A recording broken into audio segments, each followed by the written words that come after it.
हरे कृष्णा सर्वं कृष्णार्पणमस्तु प्रभुपाद की जय गुरु महाराज की जय राधा പവനപുരേശൻ की जय ഗുരുവായൂർ മഞ്ജരീസിൻ്റെ പ്രഭാത മഞ്ജരിയിലേക്ക് എല്ലാവർക്കും സ്വാഗതം. ഹരേ കൃഷ്ണ. നമ്മുടെ ഇതിൽ വരുന്നുണ്ട്, നമ്മുടെ ഗ്രൂപ്പിൽ വരുന്നുണ്ട്, മഞ്ജരീസിൻ്റെ വാട്സപ്പ് ഗ്രൂപ്പിലേക്ക് വരുന്നുണ്ട്. അപ്പോൾ ദിവസവും രാവിലെ കോട്ട്സ് വരുന്നുണ്ട്, ജ്ഞാനമഞ്ജരി വരുന്നുണ്ട്. ഇന്ന് നമ്മുടെ ഗ്രൂപ്പിൽ ജ്ഞാനമഞ്ജരിയിൽ വന്നിരിക്കുന്നത് ഗുരുവായൂർ ക്ഷേത്ര മഹാത്മ്യത്തെക്കുറിച്ചാണ്. അപ്പോൾ അതൊക്കെ നല്ല നല്ല ഒരുപാട് അറിവുകളാണ് നമ്മൾ ഷെയർ ചെയ്യുന്നത്.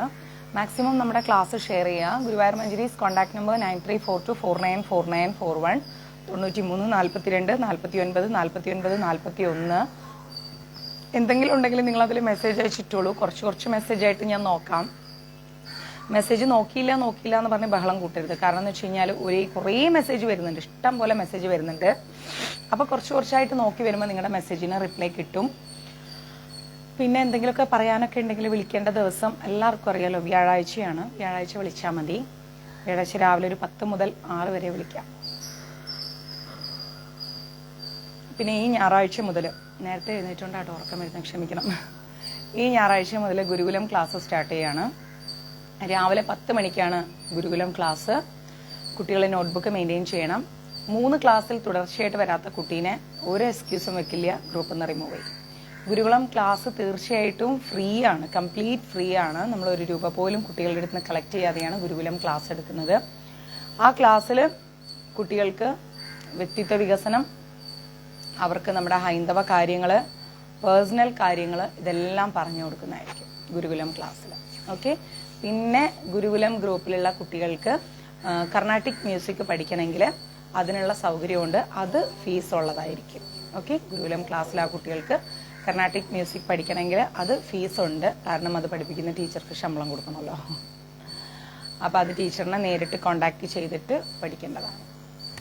പിന്നെ മാക്സിമം നമ്മുടെ ക്ലാസ്സുകൾ ഷെയർ ചെയ്യുക. ഷെയറിങ് വളരെ കുറവാണ്. പിന്നെ നമ്മുടെ വാട്സപ്പ് ഗ്രൂപ്പുകൾ നമ്മൾ മെയിൻറ്റെയിൻ ചെയ്യുന്നത് നമ്മുടെ ലൈവിൻ്റെ ലിങ്ക് ഷെയർ ചെയ്യാൻ വേണ്ടി, പ്രദോഷം, ഷഷ്ടി, ഏകാദശി പോലെയുള്ള വിശേഷപ്പെട്ട ഇതൊക്കെ ഉണ്ടല്ലോ, വ്രതാനുഷ്ഠാനങ്ങൾ, ഇതൊക്കെ പോസ്റ്റ് ചെയ്യാൻ വേണ്ടിയിട്ടാണ്. പിന്നെ എല്ലാവർക്കും അറിയാം, നമുക്ക് ഗുരുവായൂർ മഞ്ജരീസിൽ, ഗുരുവായൂരിൽ തൊഴാൻ വരുന്നവർക്കുള്ള റൂംസിൻ്റെയും ഭക്ഷണത്തിൻ്റെയും സൗകര്യം മഞ്ജരീസിലുണ്ട്. അപ്പോൾ നിങ്ങൾക്ക് ആവശ്യമുള്ളവർക്ക് റൂം ബുക്ക് ചെയ്യുക. ദയവായി ഗുരുവായൂർ വന്നിട്ട് വിളിക്കരുത്. എനിക്ക് ഒന്നും ചെയ്തുതരാൻ പറ്റില്ല. പലരും, ഒരു 10% ആളുകളെങ്കിലും ഗുരുവായൂർ എത്തിക്കഴിഞ്ഞിട്ട് ഞങ്ങളിപ്പോൾ ഇവിടെ ഉണ്ട്, ഈ നടക്കലുണ്ട്, റൂം വേണം എന്ന് പറഞ്ഞു കഴിഞ്ഞാൽ കിട്ടൂല. കാരണം നമുക്ക് ബുക്കിങ്ങിലൂടെ അല്ലാതെ നമ്മൾ റൂംസ് കൊടുക്കുന്നില്ല. അതുകൊണ്ടാണ് കാരണം. ബുക്കിംഗ് തന്നിട്ട് അഡ്വാൻസ് പേയ്മെന്റ് ചെയ്ത് റൂംസ് കൺഫേം ചെയ്യണം. പിന്നെ കല്യാണ ഹാള്, കല്യാണത്തിന് വേണ്ട കാര്യങ്ങൾ, അങ്ങനെയുള്ള എല്ലാ മഞ്ജരീസിൽ ചെയ്തു കൊടുക്കുന്നുണ്ട്. അപ്പോൾ അതൊക്കെ ഒന്ന് നോട്ട് ചെയ്ത് വെക്കുക. താല്പര്യമുള്ളവരോടൊക്കെ ഷെയർ ചെയ്യുക. ഗുരുവായൂർ മഞ്ജരീസിന്റെ കോൺടാക്ട് നമ്പർ ഒരു വട്ടം കൂടെ പറയാം: 93 42 49 41. ഇതാണ് നമ്പർ. ഈ നമ്പറിലേക്ക് ഒന്ന് വിളിച്ചാൽ മതി. റൂംസ് വേണ്ടവർ കോള് തന്നെ ചെയ്യണം. മെസ്സേജ് ഇട്ട് കഴിഞ്ഞ് നോക്കി വരുമ്പോഴത്തേക്ക് ലേറ്റ് ആയി പോയാൽ ബുദ്ധിമുട്ടാണ്. അതുകൊണ്ട് റൂംസ് ആവശ്യമുള്ളവർ കോൾ ചെയ്യണം. ക്ലാസ്സിൻ്റെ സമയത്ത് ചെയ്യാതിരിക്കുക. അത് കഴിഞ്ഞിട്ട് കോൾ ചെയ്തിട്ട് റൂംസ് ബുക്ക് ചെയ്യുക. വരും ദിവസങ്ങളിലൊക്കെ ഇനിയിപ്പം എന്താണ്, ജൂലൈ, ഓഗസ്റ്റ്, ഈ ഓണം, അത് ഇതൊക്കെ പ്രമാണിച്ചൊക്കെ, സെപ്റ്റംബർ, അങ്ങനെ പ്രമാണിച്ച് എപ്പോഴും ഗുരുവായൂർ നല്ല തിരക്ക് പോയിക്കൊണ്ടിരിക്കുകയാണ്. അപ്പോൾ റൂംസ് ആവശ്യമുള്ളവർ നേരത്തെ ബുക്ക് ചെയ്യുക. ഇനി ഹോംലി ഫുഡ്, ചപ്പാത്തിയോ കഞ്ഞിയോ അങ്ങനെയൊക്കെ വേണം എന്നുള്ളവരാണെങ്കിലും അതിനുള്ള സൗകര്യവും ഡോർ ഡെലിവറി ആയിട്ട് മഞ്ജരീസ് ഒരുക്കിയിട്ടുണ്ട്. അപ്പോൾ അതൊക്കെ ഒന്ന് നോട്ട് ചെയ്ത് മൈൻഡിൽ വെക്കുക. ഓക്കെ. മാക്സിമം അപ്പോൾ ക്ലാസ് ഷെയർ ചെയ്യണം. എനിക്കറിയാൻ പറ്റും നിങ്ങൾ ആരൊക്കെ ഷെയർ ചെയ്തു എന്നുള്ളത്. ഇങ്ങനെ കാണാം ഓരോരോ പേജിൽ ഇന്ന ആൾ ഷെയർ ചെയ്തു, ഇന്ന ആൾ ഷെയർ ചെയ്തു. അപ്പോൾ മാക്സിമം ഒന്ന് ഷെയർ ചെയ്യുക ക്ലാസ്. ഓക്കെ. അപ്പം അത്രയേ ഉള്ളൂ കാര്യങ്ങൾ.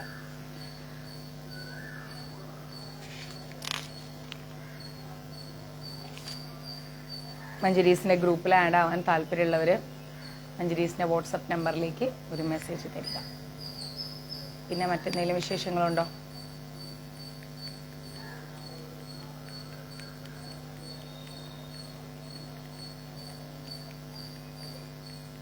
Good morning. വേറെ വിശേഷമൊന്നുമില്ല എങ്കിൽ ക്ലാസ് സ്റ്റാർട്ട് ചെയ്യാം.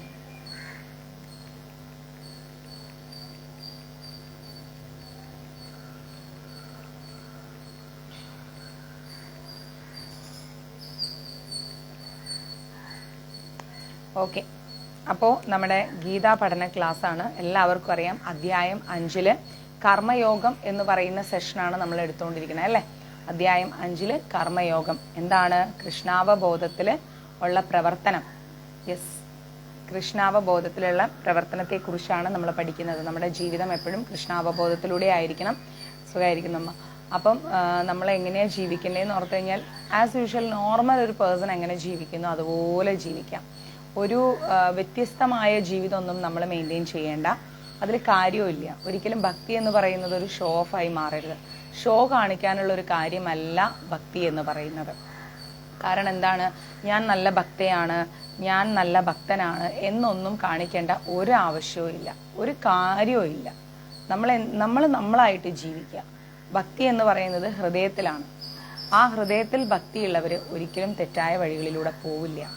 മറ്റുള്ളവരുടെ കാര്യത്തിൽ ഇടപെട്ട് അങ്ങോട്ടും ഇങ്ങോട്ടും കുശുമ്പും കൂനായ്മയും അസൂയയും പരദൂഷണവും ഒന്നും പറയാൻ നിൽക്കില്ല. അത് വീട്ടിലായാലും ശരി, പുറത്തായാലും ശരി, അതിൻ്റെ ആവശ്യം നമുക്കില്ല. കാരണം ഏതൊരു നല്ലൊരു കാര്യം ചെയ്യാൻ ഇറങ്ങിത്തിരിക്കുമ്പോഴും അതിൻ്റെ 2 വശങ്ങളെക്കുറിച്ചും നമ്മൾ ആലോചിക്കണം.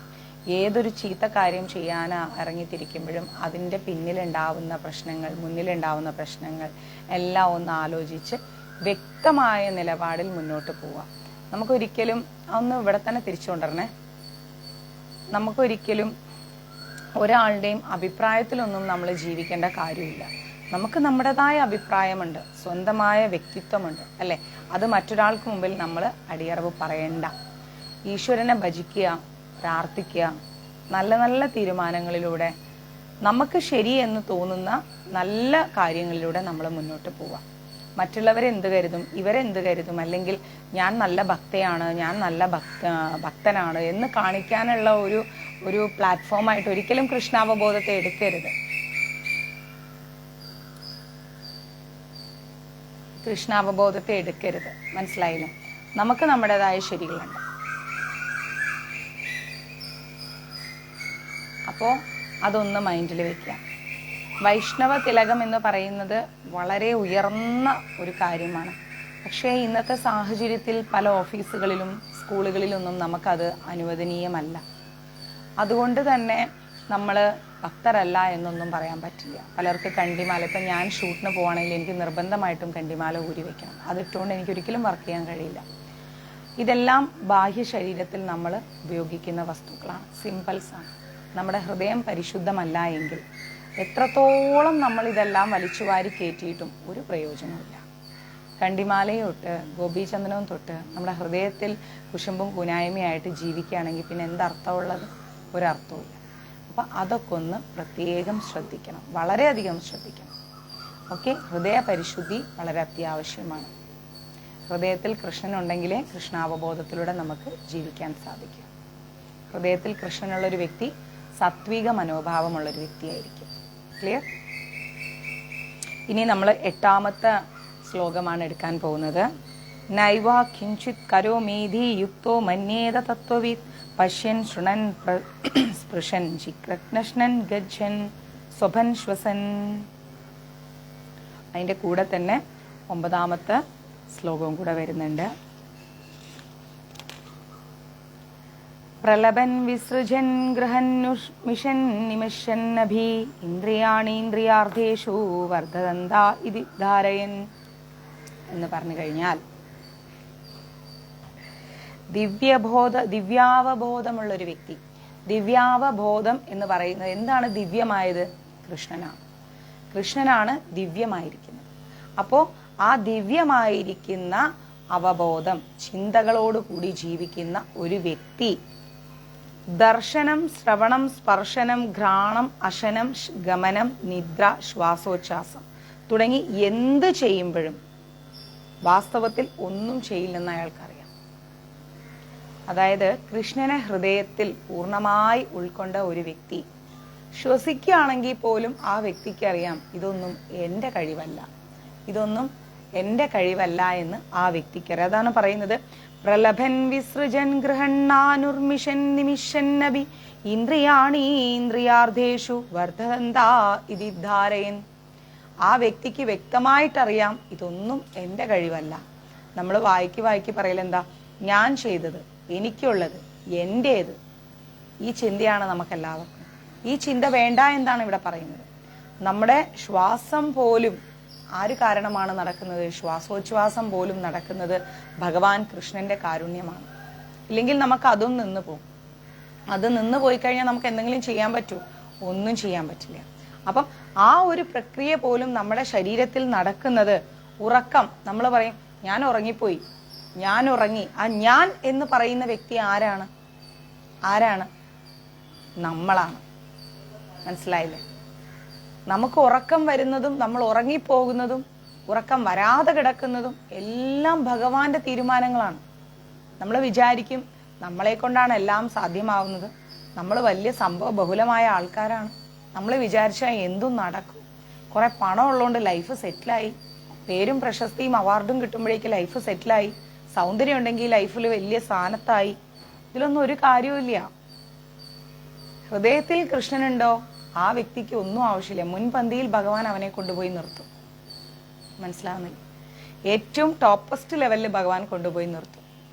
പക്ഷെ ആ വ്യക്തിയുടെ കയ്യിൽ പണം ഉണ്ടാവില്ല, പേരുണ്ടാവില്ല, പ്രശസ്തി ഉണ്ടാവില്ല, സൗന്ദര്യം ഉണ്ടാവില്ല, ഒന്നും ഉണ്ടാവില്ല. പക്ഷെ ഭഗവാനാണോ ആ വ്യക്തിയെ ഉള്ളം കയ്യിൽ എടുത്തിരിക്കുന്നത്, ആ വ്യക്തി എല്ലാത്തിൻ്റെയും മുകളിലായിരിക്കും. അതാണ് ഭഗവാനെ ആരാധിക്കുന്നത് കൊണ്ടുള്ള ഗുണം. ഭഗവാനെ ആരാധിച്ചാൽ മാത്രം പോരാ, ഹൃദയത്തിൽ ഭഗവാനെ സ്ഥാപിച്ചിരിക്കണം. കാരണം സംസാരിക്കുമ്പോഴും വിസർജിക്കുമ്പോഴും സ്വീകരിക്കുമ്പോഴും കണ്ണു തുറക്കുമ്പോഴും അടയ്ക്കുമ്പോഴും എല്ലാം ഭൗതികമായിരിക്കുന്ന ഇന്ദ്രിയങ്ങൾ അവയുടെ വിഷയങ്ങളിൽ വ്യാപരിക്കുകയാണ് ചെയ്യുന്നതെന്നും അയാൾ അവയിൽ നിന്നെല്ലാം വ്യത്യസ്തനാണെന്നും സ്വയം മനസ്സിലാക്കുന്നു. നമ്മൾ ഈ അടയ്ക്കുന്ന കണ്ണ്, കേൾക്കുന്ന ചെവി, ശ്വസിക്കുന്ന മൂക്ക്, പറയുന്ന നാവ്, അനുഭവിക്കുന്ന ശരീരം, ഇതെല്ലാം കത്തിത്തീരും ഒരു ദിവസം, അല്ലെ? എല്ലാം കത്തിത്തീർന്ന് ഒന്നും അല്ലാതെ ആയിപ്പോവും. പക്ഷേ ഒരിക്കലും നശിക്കാത്തത് നമ്മുടെ ആത്മാവാണ്. ആ ആത്മാവ് എന്നും പരമാത്മാവുമായി ചേർന്നിരിക്കുകയാണ്. ആത്മാവിന് അങ്ങനെയുള്ള ആഗ്രഹങ്ങളും ഇല്ല, ആവശ്യങ്ങളും ഇല്ല, ഒന്നുമില്ല. അപ്പൊ നമ്മുടെ ശരീരം എന്ന് പറയുന്നത് തികച്ചും എന്താണ്? നമ്മുടെ ശരീരം എന്ന് പറയുന്നത് തികച്ചും ഒരു എന്താ പറയുക, നശിച്ചു പോകുന്ന ഒരു വസ്തുവാണ്. ഇന്നല്ലെങ്കിൽ നാളെ നമ്മളെല്ലാവരും ഈ ഭൂമിയിൽ നിന്ന് പോകും.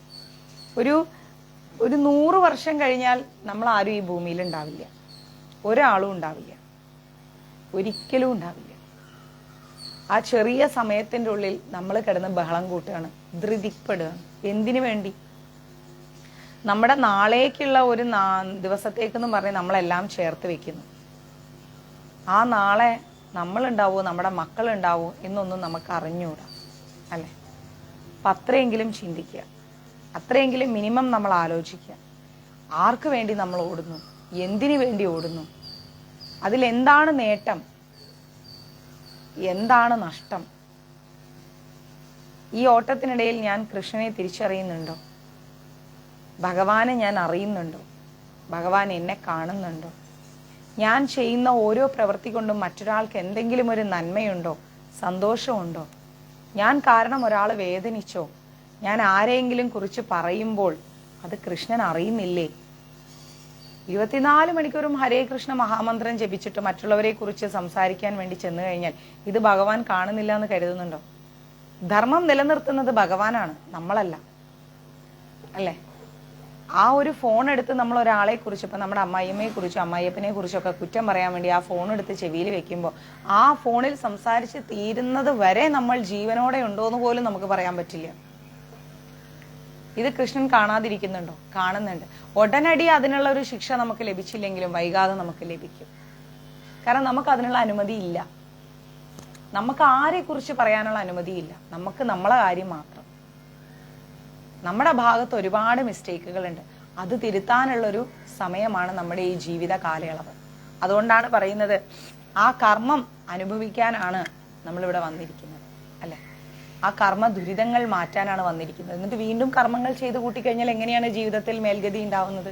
ഒരു ഗതി ഉണ്ടാവില്ല. നമുക്ക് ശരിയല്ല എന്ന് തോന്നുന്ന സാഹചര്യങ്ങളിൽ നിന്ന് നമ്മൾ പിൻവാങ്ങണം. അതാരായാലും എവിടെയായാലും എങ്ങനെയായാലും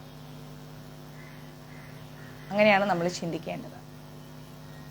കൃഷ്ണാവബോധം സിദ്ധിച്ച ആളുടെ ജീവിതം വിശുദ്ധമത്രേ. എങ്ങനെയാ വിശുദ്ധമാവുന്നത്? കൃഷ്ണനെ പ്രാർത്ഥിച്ചത് കൊണ്ട് മാത്രം വിശുദ്ധമാവില്ല. നല്ല പ്രവൃത്തിയിലൂടെ മുന്നോട്ട് പോയാലേ വിശുദ്ധമാവും.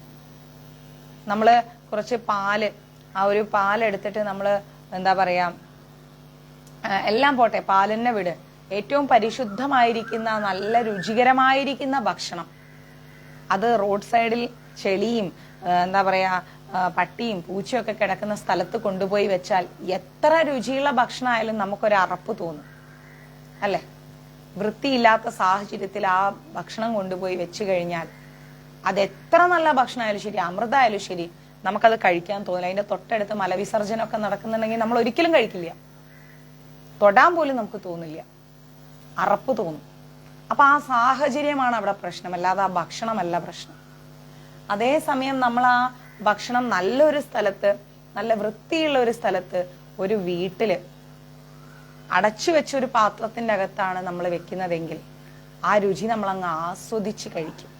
കാരണം എന്താ, ആ സാഹചര്യമാണ് അവിടെ നമ്മൾ മനസ്സിലാക്കേണ്ടത്. അപ്പൊ ഈ രണ്ട് സാഹചര്യങ്ങൾക്കും വ്യത്യാസമുണ്ട്, മനസ്സിലായില്ലേ? ഒന്ന് നമ്മൾ വെച്ച ഭക്ഷണം വെച്ച തെരുവ്, രണ്ട് നമ്മൾ വെച്ച ആ വീട്. അപ്പൊ ഈ സാഹചര്യങ്ങൾക്ക് വളരെയധികം ഇമ്പോർട്ടൻസ് ഉണ്ടെന്ന് നമ്മൾ ചിന്തിക്കണം. അതുകൊണ്ട് നമ്മൾ ജീവിക്കുന്ന സാഹചര്യങ്ങൾക്കും നമ്മൾ എന്ത് കാര്യം പറയുമ്പോഴും ചെയ്യുമ്പോഴും ഒരു കാലെടുത്ത് മുന്നോട്ട് വെക്കുമ്പോഴും സാഹചര്യങ്ങൾ നമ്മൾ മനസ്സിലാക്കണം. സാഹചര്യം ശരിയല്ല എങ്കിൽ നമ്മുടെ ലൈഫ് ഒരു വലിയൊരു കുഴിയിലേക്കാണ് പോവുക. അത് നമ്മൾ തന്നെ കുഴിക്കുന്ന കുഴി. ഇപ്പോ ലാലി ശ്രീനിവാസൻ മാതാജി, ഇപ്പൊ ഞാൻ മാതാജിയെ വിളിച്ച് ശ്രീകുമാരി മാതാജിയെ കുറിച്ച് കുറെ കുറ്റം പറയാന്ന് കരുതാം. ഇവിടെ ആരാണ് അനുഭവിക്കുന്നത്? പറയുന്നവനും കേൾക്കുന്നവനും തുല്യമായി അനുഭവിക്കുകയാണ്. അതേസമയം നമ്മൾ വിളിച്ചിട്ട് കൃഷ്ണനെ കുറിച്ച് പറയാം, അല്ലെങ്കിൽ നമ്മുടെ വിഷമങ്ങൾ ഒരാളോട് ഷെയർ ചെയ്ത് അവര് നമുക്ക് നല്ലൊരു ഉപദേശം തരികയാണെങ്കിൽ അവിടെ കൃഷ്ണന്റെ അനുഗ്രഹം എത്രത്തോളം വർദ്ധിക്കുന്നറിയും. അങ്ങനെ അങ്ങനെ അങ്ങനെ അങ്ങനെ നമ്മൾ എന്ത് ചെയ്യണം? ഓരോ നിമിഷവും ആനന്ദദായകമാക്കി മാറ്റണം. നമ്മൾ ജീവിതത്തിൽ ഉപയോഗിക്കുന്ന ഓരോ സമയവും എന്തിനു വേണ്ടി ഉപയോഗിക്കുന്നു എന്ന് നമ്മൾ ചിന്തിക്കണം. ഇപ്പൊ ഫോണും എടുത്ത് റീൽസും കണ്ട് വെറുതെ കിടന്ന് ഉറങ്ങുകയാണ്, ബോറടിക്കുന്നു. ഇതാണ് സംസാരം. ഒരു 100 വർഷം ബാക്കോട്ട് ചിന്തിക്കും, അല്ലെങ്കിൽ ഒരു 200 വർഷം ബാക്കോട്ട് ചിന്തിക്കും. ഈ ഒരു വാക്ക് തന്നെ ആരുടെ ജീവിതത്തിൽ ഇല്ല എന്നുള്ളതാണ്. സാഹചര്യങ്ങളും സൗകര്യങ്ങളും കൂടുമ്പോൾ ബോറടിയും കൂടി തുടങ്ങി. മൊബൈലും ഇല്ല, പാട്ട് കേൾക്കാനുള്ള സൗകര്യമില്ല, സിനിമ കാണാനുള്ള സൗകര്യമില്ല, തിയേറ്ററും ഇല്ല, ബീച്ചിൽ പോയി ഇരിക്കലും ഇല്ല. ഒന്നും ഇല്ലാത്ത കാലത്ത് ജനങ്ങൾക്ക് ബോറടിയില്ല. മിക്സി ഇല്ല, ഗ്രൈൻഡറും ഇല്ല, ഒന്നും ഇല്ലാത്ത കാലത്ത് ജനങ്ങൾക്ക് ബോറടിയില്ല. എന്റർടൈൻമെന്റിനുള്ള സൗകര്യങ്ങൾ കൂടിയപ്പോഴോ ബോറടിക്കാൻ തുടങ്ങി. എന്ത് മര്യാദകേടായി! ഒരുപാട് നമുക്ക് വായിക്കാനുണ്ട്, ഒരുപാട് നമുക്ക് കേൾക്കാൻ സാധിക്കും. അങ്ങനെ ആ സമയങ്ങളെ നമ്മൾ യൂട്ടിലൈസ് ചെയ്യണം. എന്തൊരു നന്മയ്ക്ക് വേണ്ടിയിട്ടുള്ള സാഹചര്യവുമാക്കി നമ്മൾ ആ സമയത്തെ ഉപയോഗിക്കുകയാണെങ്കിൽ നമുക്ക് ഈ ബോറടി ഉണ്ടാവില്ല. ഈ ബോറടി എന്ന് പറയുന്നത് സ്വയം ക്രിയേറ്റ് ചെയ്യുന്ന ഒരു ഫീലിംഗ് ആണ്, മനസ്സിലായില്ലേ? സ്വയം ക്രിയേറ്റ് ചെയ്യുന്ന ഒരു ഫീലാണ്. അത് നമ്മൾ എന്ത് ചെയ്യണം? മാറ്റിവെക്കണം. അത് നമ്മൾ എപ്പോഴും നന്മയുള്ള കാര്യങ്ങൾക്കായിട്ട് മാറ്റിവെക്കണം. വെറുതെ മൊബൈലെടുത്ത് കുത്തിയിരുന്നിട്ട് ഇങ്ങനെ എടുത്ത് അവരെ വിളിച്ച് ഇവരെ വിളിച്ച് കഥ പറഞ്ഞ് ചുമ്മാ സംസാരിച്ച് ചാറ്റ് ചെയ്ത് ഹായ് ഹോയ് ഹെയ് എന്ന് പറഞ്ഞ് ചാറ്റ് ചെയ്ത് എന്തിനാ അതിൻ്റെയൊക്കെ ആവശ്യം? ആ സമയം കൊണ്ട് ഈ ജീവിതം വളരെ ചെറുതാണ്. നാളെ ഈ സമയത്ത് ഞാൻ ജീവനോടെ ഉണ്ടോന്ന് പോലും എനിക്ക് അറിഞ്ഞുകൂടാ. ഉറപ്പ് പറയാൻ പറ്റുമോ? പറയാൻ പറ്റില്ല. നാളെ ഈ നേരത്ത് ഞാൻ ഈ ഭൂമിയിൽ ഉണ്ടോ എന്ന് എനിക്ക് ഉറപ്പ് പറയാൻ പറ്റില്ല. അത്രയും ഒരു ചെറിയ സമയത്തിലാണ് ഞാൻ പോകുന്നത്. അപ്പൊ എൻ്റെ മക്കൾക്ക് നന്മ വരണം, എൻ്റെ ഭർത്താവിന് നന്മ വരണം. അതിനുവേണ്ടി ഞാൻ പ്രാർത്ഥിക്കണം, ഞാൻ ജപിക്കണം, ഞാൻ വായിക്കണം. എൻ്റെ നിരവധി ജന്മങ്ങൾ കൊണ്ട് ഞാൻ ചെയ്ത തെറ്റുകളെല്ലാം പോയി നല്ല ഒരു ജീവിതത്തിലേക്ക് ഞാൻ വരണം എന്ന ചിന്താവബോധത്തോടെ നമ്മൾ എന്ത് ചെയ്യണം? മുന്നോട്ട് ജീവിക്കണം. അല്ലാതെ കുനിഷ്ടും കൂനായ്മയും കുനുമ്പും അസൂയയും പരദൂഷണവും കുറ്റവും കുറവും ഇതിനൊന്നും ആവശ്യമില്ല. ആരോട് മത്സരിക്കുന്ന ഈ ജീവിതത്തിൽ? കൃഷ്ണനോടാണോ ഈ മത്സരിക്കുന്നത്? കൃഷ്ണൻ തന്ന ദയാവായ്പല്ലേ ഈ ജീവിതം? കൃഷ്ണൻ പറഞ്ഞു വിട്ടിട്ടില്ലേ ഇനിയെങ്കിലും തിരുത്തിയിട്ട് വാ, ഇനിയെങ്കിലും നന്നായിട്ട് വാ എന്ന് പറഞ്ഞല്ലേ കൃഷ്ണൻ ഇങ്ങോട്ട് വിട്ടിരിക്കുന്നത്? ആ നന്നാവാനുള്ള അവസരത്തെ എന്തിനിങ്ങനെ ദുരുപയോഗം ചെയ്യുന്നു? മറ്റുള്ളവരെ വിളിച്ചു കഴിഞ്ഞാൽ ആവശ്യമില്ല എന്ന് തോന്നുന്ന കോളാണെങ്കിൽ അവിടെ കട്ട് ചെയ്യണം. ഞാൻ അങ്ങനെയാണ്. ഓക്കെ മാതാജി, ശരി, പിന്നെ വിളിക്കാം. കട്ട് ചെയ്തു. അൺവാണ്ടഡ് ടോക്സ് വേണ്ട നമ്മുടെ ജീവിതത്തിൽ. അനാവശ്യ സംസാരങ്ങൾ വേണ്ട. അവിടെ സ്റ്റോപ്പ് ചെയ്യും. നമ്മളാണ് നമുക്ക് ശത്രുക്കളെ ക്രിയേറ്റ് ചെയ്യുന്നത്. നമുക്ക് ശത്രുക്കളൊന്നുമില്ല. നമ്മളെ ശത്രുവായി കാണുന്നവനോട് നമ്മൾ ബഹുമാനം വെക്കണം. കാരണം എന്താ പറയുക, അവൻ നമ്മളെക്കുറിച്ച് ഒരുപാട് ചിന്തിക്കുന്നു. നമ്മൾ സ്നേഹിക്കുന്നവരെ നമ്മൾ മറന്നുപോകും, നമ്മളെ സ്നേഹിക്കുന്നവരെ നമ്മൾ മറന്നുപോകും. കാരണം എന്താ, അവരോട് നമുക്ക് പ്രതികാരമില്ല. പ്രതികാരമുള്ള വ്യക്തികളെ നമ്മൾ 24 hours 365 days നമ്മൾ ആലോചിച്ചുകൊണ്ടേയിരിക്കും. അവരവിടെ എത്തി, അവരിവിടെ എത്തി, അവരങ്ങനെയായി, അവരിങ്ങനെ. നമുക്ക് അവരെ കുറിച്ച് ഓർമ്മകളിലേ ഇല്ല. കാരണം എന്താ, അവരായി അവരെ പാടായി നമുക്ക് അറിഞ്ഞുകൂടാ. നമുക്കൊരു പ്രതികാരവും ആ വ്യക്തിയോടില്ല. ദേഷ്യമുള്ള വ്യക്തികളെയാണ് നമ്മൾ ആലോചിച്ചിരിക്കുക, ദേഷ്യമില്ലാത്ത വ്യക്തികളെ നമ്മൾ ആലോചിക്കുകയില്ല. മനസ്സിലാവുന്നുണ്ടോ? അതുകൊണ്ട് കർത്താവ്, കർമ്മം, അവസ്ഥ, പ്രയത്നം. കർത്താവ്, കർമ്മം, അവസ്ഥ, പ്രയത്നം, ഭാഗ്യം. 5 കാര്യങ്ങൾ. കർത്താവ്, കർമ്മം, അവസ്ഥ, പ്രയത്നം, ഭാഗ്യം. അങ്ങനെ 5 കാര്യങ്ങളെ ആശ്രയിച്ചു നിൽക്കുന്ന ഒരു പ്രവർത്തനങ്ങളും ഭഗവാനെ ബാധിക്കില്ല. കാരണം ഭഗവാന് കർമ്മഫലങ്ങളില്ല. മനസ്സിലായില്ലേ? നമുക്കാണ് ഇതെല്ലാം ഉള്ളത്, ഭഗവാൻ ഇതൊന്നുമില്ല. അദ്ദേഹം വളരെ ഫ്രീ ആണ്. അതുകൊണ്ടാണ് ഭഗവാൻ എപ്പോഴും ചിരിക്കാൻ സാധിക്കുന്നത്. നമ്മളാണ് ഉള്ളിൽ ഒരുപാട് ചിന്തിച്ചു കൂട്ടി അനാവശ്യ കാര്യങ്ങൾക്കുള്ള സ്പേസ് ഹൃദയത്തിൽ നൽകുന്നത്. ഒരു വെള്ളത്തിൽ ഒരു ഇലയിട്ടാൽ ആ വെള്ളത്തിൽ ഇരിക്കുന്ന ഇല ആ ഒഴുക്കിനനുസരിച്ച് പോകും. ഇല സ്വയം പോയാലും വെള്ളത്തിനൊപ്പം തുഴഞ്ഞാലും എന്തായാലും ഒരു ഡെസ്റ്റിനേഷനിലെത്തും, അല്ലേ? അപ്പോൾ നമ്മളും നമ്മുടെ ഭഗവാൻ തന്നിരിക്കുന്ന ഈ ജീവിതത്തിൽ സന്തോഷമായി, സുഖമായി, സമാധാനമായി മുന്നോട്ട് പോകാൻ ശ്രമിക്കണം. ക്ലാസ്സിലാണേ 1 മണിക്കൂർ കഴിഞ്ഞിട്ട് വിളിക്കൂ കേട്ടോ. അപ്പോൾ അതിനനുസരിച്ച് നമ്മൾ ജീവിക്കാൻ പഠിക്കണം. അല്ലാതെ നമ്മൾ വരച്ച വരയിലൂടെ നമ്മുടെ ജീവിതം പോകണം എന്ന് ഓർത്തു കഴിഞ്ഞാൽ ഒരിക്കലും നടക്കില്ല. ഞാൻ വരാം സുജാത മാതാജി. ഒരിക്കലും നടക്കില്ല. നമ്മുടെ ജീവിതത്തിൽ നമ്മൾ പല പല പ്ലാനിങ്സ് വെക്കും. ഇങ്ങനെ ആവണം, അങ്ങനെ ആവണം, അതുപോലെ ആവണം, ഇതുപോലെ ആവണം. പക്ഷെ ഒന്നും ആവില്ല, വേറെ എന്തൊക്കെയോ ആയിത്തീരും. ഞാനൊന്നും ഒരിക്കലും ഗീത എടുക്കുന്ന ചിന്തിച്ചതേ ഇല്ല. എനിക്ക് അങ്ങനെ ഒരു ലക്ഷ്യവും ഇല്ലായിരുന്നു. പക്ഷെ ഭഗവാൻ എടുപ്പിച്ചു. ഓരോ അധ്യായം പഠിക്കാനും പറയാനും ഇരിക്കുമ്പോഴും ഞാൻ എന്ത് പറയുന്നു എനിക്ക് വ്യക്തമായിട്ടൊരു നിലപാടും ഇല്ല. വാക്കുകൾ പോലും എൻ്റെ മൈൻഡിൽ സ്റ്റോർ അല്ല. പക്ഷെ പറഞ്ഞു പോകുന്നു, പറയുന്നു. അത് ഭഗവാന്റെ കാരുണ്യമാണ്, ഭഗവാന്റെ തീരുമാനമാണ്. അദ്ദേഹത്തിന്റെ തീരുമാനങ്ങൾക്കനുസരിച്ച് ജീവിക്കുകയാണെങ്കിൽ നമ്മുടെ ലൈഫ് നല്ലതായി ഭവിക്കും. നമ്മുടെ തീരുമാനങ്ങൾ, ഞാൻ പിടിച്ച മുയലിന് 4 കൊമ്പ് എന്ന് പറഞ്ഞ രീതിയിൽ ജീവിക്കുകയാണെങ്കിൽ നമ്മുടെ ലൈഫ് വേസ്റ്റ് ആവും. നമ്മളൊരിക്കലും ഭക്തനാണ്, ഭക്തയാണ് എന്നൊന്നും അവകാശപ്പെടേണ്ട കാര്യമില്ല. ഒരിക്കലും നമ്മൾ ഭക്തനും ഭക്തയൊന്നും അല്ല. അതിനുള്ള യോഗ്യതയും നമുക്കില്ല. ഒരു ചന്ദനം തൊട്ടതുകൊണ്ടോ കണ്ടിമാല ധരിച്ചതുകൊണ്ടോ അല്ലെങ്കിൽ എന്താ പറയുക 16 മാല ജപിച്ചതുകൊണ്ടോ ഭക്തനോ ഭക്തയോ ആവില്ല. ഹൃദയം പരിശുദ്ധമാണെങ്കിലേ ഭക്തനും ഭക്തയുമാവും. ആ ഹൃദയ പരിശുദ്ധി നോക്കുന്നത് ആരാണ്? സാക്ഷാൽ ഭഗവാനാണ്. പ്രവർത്തികളിലൂടെ തിരിച്ചറിയാൻ പറ്റും ആ വ്യക്തി എങ്ങനെയാണെന്ന്. പിന്നെന്താ പറയുന്നത്? പ്രേമയുക്തമായിരിക്കുന്ന ശ്രീകൃഷ്ണ സേവനത്തിൽ മുഴുകിയിരിക്കുന്നത് തന്നെയാണ് ഇതിന് കാരണം, അല്ലെ? നമ്മൾ പ്രേമയുക്തമായിരിക്കുന്ന ശ്രീകൃഷ്ണ സേവനത്തിൽ, സാധാ ശ്രീകൃഷ്ണ സേവനമല്ല പറയുന്നത്. നമ്മൾ ഓരോ വേർഡ്സും പഠിച്ചെടുക്കണം. പ്രേമയുക്തമായിരിക്കുന്ന ശ്രീകൃഷ്ണ സേവനത്തിൽ. ഒരു യാന്ത്രികമായി ഭഗവാന്റെ മുമ്പിൽ, അയ്യോ രാവിലെ ആയി 6 മണിയായി, വിളക്ക് വെക്കണ്ടേ, വിളക്ക് വെച്ചു. ഭഗവാനെ ഒന്ന് എന്തെങ്കിലും മുന്നിൽ കൊണ്ടുവെക്കണ്ടേ, ഒരു പഴം കൊണ്ടുവച്ചു, ഒരു ഗ്ലാസ് വെള്ളം കൊണ്ടുവച്ചു. അയ്യോ ഭഗവാന്റെ ഭാഗത്തേക്ക് തുളസി വെച്ചിട്ടില്ല, കൊണ്ടുവച്ചു. ഇതൊരിക്കലും പ്രേമയുക്തമായിരിക്കുന്ന സേവനമല്ല. ഹൃദയം കൊണ്ട് അദ്ദേഹത്തെ നമ്മൾ സേവിക്കാൻ പഠിക്കണം. നമ്മൾ ഒരു എന്താ പറയുക, നമ്മുടെ കുഞ്ഞുങ്ങൾ ഉണ്ടായിക്കഴിഞ്ഞാൽ നമ്മളിങ്ങനെ അമ്മമാരെങ്ങനെ നോക്കിയാലും കുഞ്ഞുങ്ങൾ ജനിച്ചു കഴിഞ്ഞാൽ അത് ഫസ്റ്റ് ബേബിയാണെങ്കിൽ പിന്നെ പറയും വേണ്ട. കുഞ്ഞിനെ കിടത്തി കാലൊക്കെ തുടച്ച് മുടിയൊക്കെ ഇങ്ങനെ ഒതുക്കി നമ്മൾ പുരികമൊക്കെ വരച്ചു കൊടുത്ത് ഉറങ്ങുമ്പോൾ നമ്മളിങ്ങനെ നോക്കിയിരുന്നു ഒന്ന് പുതപ്പിച്ചു കൊടുത്ത് ഒരു വല്ലാത്തൊരു അറ്റാച്ച്മെന്റ് നമ്മളുണ്ടാവും ആ കുട്ടിയുമായിട്ട്, അല്ലേ? ഒരു അമ്മ കുഞ്ഞിന്റെ ഒരു റിലേഷൻ എന്ന് പറയുന്നത്. ഡെലിവറി കഴിഞ്ഞ് ആ കുഞ്ഞിനെ ഇങ്ങനെ കിട്ടുമ്പോൾ നമ്മൾ എന്തോരം കെയർ ചെയ്തിട്ടാണ് ആ കുഞ്ഞിനെ നമ്മൾ ഹാൻഡിൽ ചെയ്യുന്നത്.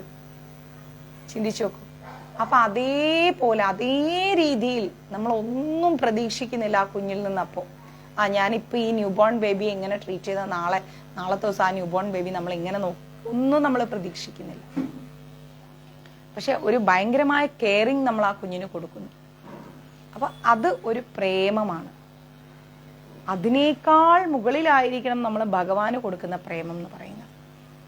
തിരിച്ചൊന്നും പ്രതീക്ഷിക്കാതെ, കുചേലൻ ഒന്നും പ്രതീക്ഷിക്കാതെയാണ് ദ്വാരകയിലെത്തിയത്. പക്ഷെ കുചേലന് വേണ്ടതെല്ലാം ഭഗവാൻ കൊടുത്തു. പ്രതീക്ഷിക്കുന്നവർക്ക് ഭഗവാൻ ഒന്നും കൊടുക്കില്ല. കാരണം അതൊരു തരം ആഗ്രഹമാണ്. ആഗ്രഹത്തെ ഭഗവാൻ വളർത്താൻ ഇഷ്ടപ്പെടുന്നില്ല. ആവശ്യങ്ങളാണെന്ന് നമ്മൾ പറഞ്ഞാലും ആ ആവശ്യങ്ങൾ ഭഗവാൻ അറിയാം കൊടുക്കേണ്ട സമയത്ത് കൊടുക്കാൻ. അത് കൊടുക്കേണ്ട സമയമാകുമ്പോൾ ഭഗവാൻ കൊടുത്തോളൂ. മനസ്സിലാവുന്നില്ലേ? അപ്പൊ അതേപോലെ പ്രേമമാണ് നമുക്ക് ഭഗവാനോട് വേണ്ടത്. ആവശ്യവും ആഗ്രഹവും അല്ല ഭഗവാനോട് വേണ്ടത്. അതില്ലാത്തൊരവസ്ഥ വരുമ്പം ഭഗവാൻ നമ്മുടെ കാര്യങ്ങളെല്ലാം കൃത്യമായി നടത്തിത്തരും. യാതൊരു സംശയവുമില്ല, അദ്ദേഹം നടത്തേണ്ടത് കൃത്യമായി അദ്ദേഹം നടത്തിത്തരും. ശരീരവും ഇന്ദ്രിയങ്ങളും കൊണ്ട് അയാൾ പ്രവർത്തിച്ചു കൊണ്ടിരിക്കുമെന്ന് തോന്നുന്നെങ്കിലും അയാൾ തന്റെ ആധ്യാത്മിക പ്രവർത്തനമാകുന്ന യാഥാർത്ഥ സ്ഥിതിയെപ്പറ്റി ബോധവാനാണ്. എന്താ പറയുന്നത്? ശരീരവും ഇന്ദ്രിയങ്ങളും കൊണ്ട് അയാൾ പ്രവർത്തിച്ചു എങ്കിൽ പോലും അയാൾ തന്റെ ആധ്യാത്മിക പ്രവർത്തനമാകുന്ന യഥാർത്ഥ സ്ഥിതിയെപ്പറ്റി ബോധവാനാണ്. നമ്മൾ ശരീരം കൊണ്ടാണ് പ്രവർത്തിക്കുന്നത്. ഓക്കെ മോനെ, ശരീരം കൊണ്ടാണ് നമ്മൾ പ്രവർത്തിക്കുന്നത് അല്ലെ? പക്ഷെ ആത്മാവ് കൊണ്ട് നമ്മൾ മനസ്സിലാക്കണം നമ്മൾ എന്താണ്, ഭഗവാനാണ് നമ്മളെ കൊണ്ട് ഇതെല്ലാം ചെയ്യിക്കുന്നത്. നമ്മൾ അഹങ്കരിക്കേണ്ട. അവനെ ഞാൻ വെറുതെ വിടില്ല, അവളെ ഞാൻ വെറുതെ വിടില്ല, അവൻ നശിച്ചു കാണാം, അവൾ നശിച്ചു കാണാം. ഈ തീരുമാനത്തോടു കൂടി ഈ ചെറിയ സമയത്തിന്റെ ഉള്ളിൽ എങ്ങോട്ടൊക്കെയാ ഒരു മനുഷ്യൻ ഓടുന്നത്, എന്തൊക്കെയാ ചെയ്തു കൂട്ടുന്നത്, എന്താ ഇതിൻ്റെയൊക്കെ ആവശ്യം, എത്ര ദൂരം ഓടും? ഞാൻ ചിന്തിക്കുന്ന കാര്യമാണ്. എത്ര ദൂരം ഓടും? എന്തിനു വേണ്ടി ഓടുന്നു? ഒരു 100 വർഷം പോട്ടെ, ഒരു 50 വർഷം പോട്ടെ, ഒരു 10 വർഷം മുൻപേ നമ്മൾ കണ്ടവരൊക്കെ പലരും നമ്മളെ വിട്ടു പോയില്ലേ? ഒരു ദിവസം മുൻപേ നമ്മൾ കണ്ടവർ പോലും നമ്മളെ വിട്ടു പോയില്ലേ? തിരിച്ചു വരാനാവാത്തൊരു ലോകത്തേക്ക്. ആ ചെറിയ നേരത്തിൽ കിടന്നിട്ട് ഈ ബഹളം കൂട്ടുന്നത് എന്തിനാന്നാ എനിക്ക് മനസ്സിലാവാത്തത്. അപ്പോ നമ്മൾ എന്നും മനസ്സിലാക്കണം, നമ്മൾ ഒന്നിന്റെ പിന്നാലെ ഓടണ്ട. നമ്മൾ മാക്സിമം ഭഗവാൻ എന്ന് പറഞ്ഞ ആ ഒരു ചിന്തയിലിരിക്കുക. നമുക്ക് വേണ്ടത് കൃത്യമായി നമ്മുടെ കൈകളിൽ വരും. ഒന്നിനെക്കുറിച്ച് ആദിയും വ്യാധിയും വേണ്ട. സ്വസ്ഥമായി ഇരിക്കാൻ പഠിക്കും, സമാധാനമായി ഇരിക്കാൻ പഠിക്കും. വരാനുള്ളത് വഴിയിൽ തങ്ങില്ല, അത് വരും. അത് ആരുടെയും തെറ്റല്ല, കർമ്മയോഗമാണ്, കർമ്മഫലമാണ്. അത് തീരാനും അത് ഫേസ് ചെയ്യാനുമാണ് നമ്മളിവിടെ വന്നത്. അത് നമുക്ക് ഫേസ് ചെയ്യാന്നേ. അത് ഫേസ് ചെയ്ത് നമുക്ക് മുന്നോട്ട് പോവാം. മനസ്സിലായില്ലേ? അല്ലാണ്ട് അതിന്റെ പുറകിൽ കിടന്ന് നമ്മൾ ടെൻഷൻ അടിക്കേണ്ട. സ്വസ്ഥമായി ഇരിക്കുക, റിലാക്സ് ആയിട്ടിരിക്കുക. എത്രത്തോളം റിലാക്സ് ആവാൻ പറ്റും അത്രത്തോളം റിലാക്സ് ആവും. ആദിയും വ്യാധിയും ഹൃദയത്തിൽ നിന്ന് കുറയ്ക്കുക. നമ്മൾ ഇന്നിപ്പോ ഇരിക്കുന്നു, നാളെ എന്ത് നമ്മൾ ഫേസ് ചെയ്യേണ്ടി വരും നമുക്ക് അറിഞ്ഞൂടാ. മനസ്സിലായില്ലേ? ഇന്നിപ്പോ രാവിലെ എത്ര സമയമായി? 9:06. നാളെ ഈ 9:06 എന്താ നടക്കാൻ നമുക്ക് വല്ല നിശ്ചയമുണ്ടോ? ഒരു നിശ്ചയവും ഇല്ല. പിന്നെ ഇത്രയും ഫ്രസ്ട്രേറ്റഡ് ആവണ്ട നമ്മൾ, കേട്ടോ. ഭൗതിക അവബോധത്തിൽ, അതായത് ഈ ലോകത്തെയാണ് ഭൗതിക അവബോധം എന്ന് പറയുന്നത്. ഈ ലോകത്തില് യാഥാർത്ഥ്യ സ്ഥിതിയെ പറ്റി നമ്മൾ ബോധവാനാകണം. ഇന്നല്ലെങ്കിൽ നാളെ നമ്മൾ ഇവിടുന്ന് പോകും. ഇന്നലെ നമ്മൾ വേറെ എവിടെയോ ആയിരുന്നു. നമ്മളിൽ പലരും കഴിഞ്ഞ ജന്മത്തിൽ മലയാളീസ് ആയിരിക്കില്ല, മനുഷ്യരായിരിക്കില്ല. ആലോചിച്ച് നോക്കണം. അങ്ങനെ ഇരിക്കുന്ന സാഹചര്യത്തിൽ നമ്മള് ഈ അവസ്ഥ, ഇപ്പൊ കിട്ടിയ ഈ ജന്മത്തെ കുറിച്ച് നന്നായിട്ടൊന്ന് ആലോചിക്കുക. എന്താണ് ഈ ജന്മം? എന്തുകൊണ്ടാണ് ഞാൻ ഇത്രയും വിഷമിക്കുന്നത്? ഞാൻ ഇത്രയും ടെൻഷൻ അടിക്കുന്നത് എന്തിനാണ്? എങ്ങനെ നമുക്ക് ഇതിൽ നിന്ന് പുറത്തു വരാം? എവിടെയാണ് എനിക്ക് തെറ്റ് സംഭവിച്ചത് ജീവിതത്തിൽ? ഞാൻ നിൽക്കേണ്ട സ്ഥാനത്തല്ലേ ഞാൻ നിന്നത്? ഞാൻ ചിന്തിക്കേണ്ട രീതിയിലല്ലേ ഞാൻ ചിന്തിച്ചത്? ഞാൻ പറയാൻ പാടില്ലാത്ത വാക്കുകൾ ആരോടെങ്കിലും പറഞ്ഞു പോയോ? ചെയ്യാൻ പാടില്ലാത്ത എന്തെങ്കിലും കാര്യങ്ങൾ ഞാൻ ചെയ്തു പോയോ? ഞാൻ എന്തിന് ഇത്രത്തോളം ഈ സ്ഥാനത്തിരുന്ന് വേദനകൾ അനുഭവിക്കണം? ഇത്രത്തോളം അപമാനങ്ങൾ എന്തിന് ഏറ്റുവാങ്ങണം? ഒരു വ്യക്തിയോടായാലും ആ വ്യക്തിയോട് നമുക്ക് താല്പര്യമില്ലെങ്കിൽ അതിൽ നിന്ന് പുറത്തു വരണം. എന്തിന് സഫർ ചെയ്യുന്നു? ഈ ബന്ധങ്ങളെല്ലാം ഈ ഭൂമിയിൽ വന്നിട്ടുണ്ടായ ബന്ധങ്ങളല്ലേ? വരുന്നതിന്റെ മുമ്പ് എവിടെയായിരുന്നു? നമ്മളെ കൊണ്ട് ആരും നമ്മളെ എന്താ പറയുക, ഒരു അസഭ്യം പറയിക്കാൻ നമ്മൾ ഒരിക്കലും നിന്നു കൊടുക്കരുത്. അതിന്റെ അർത്ഥം അവരെ തല്ലണം, ചീത്ത വിളിക്കണം എന്നല്ല.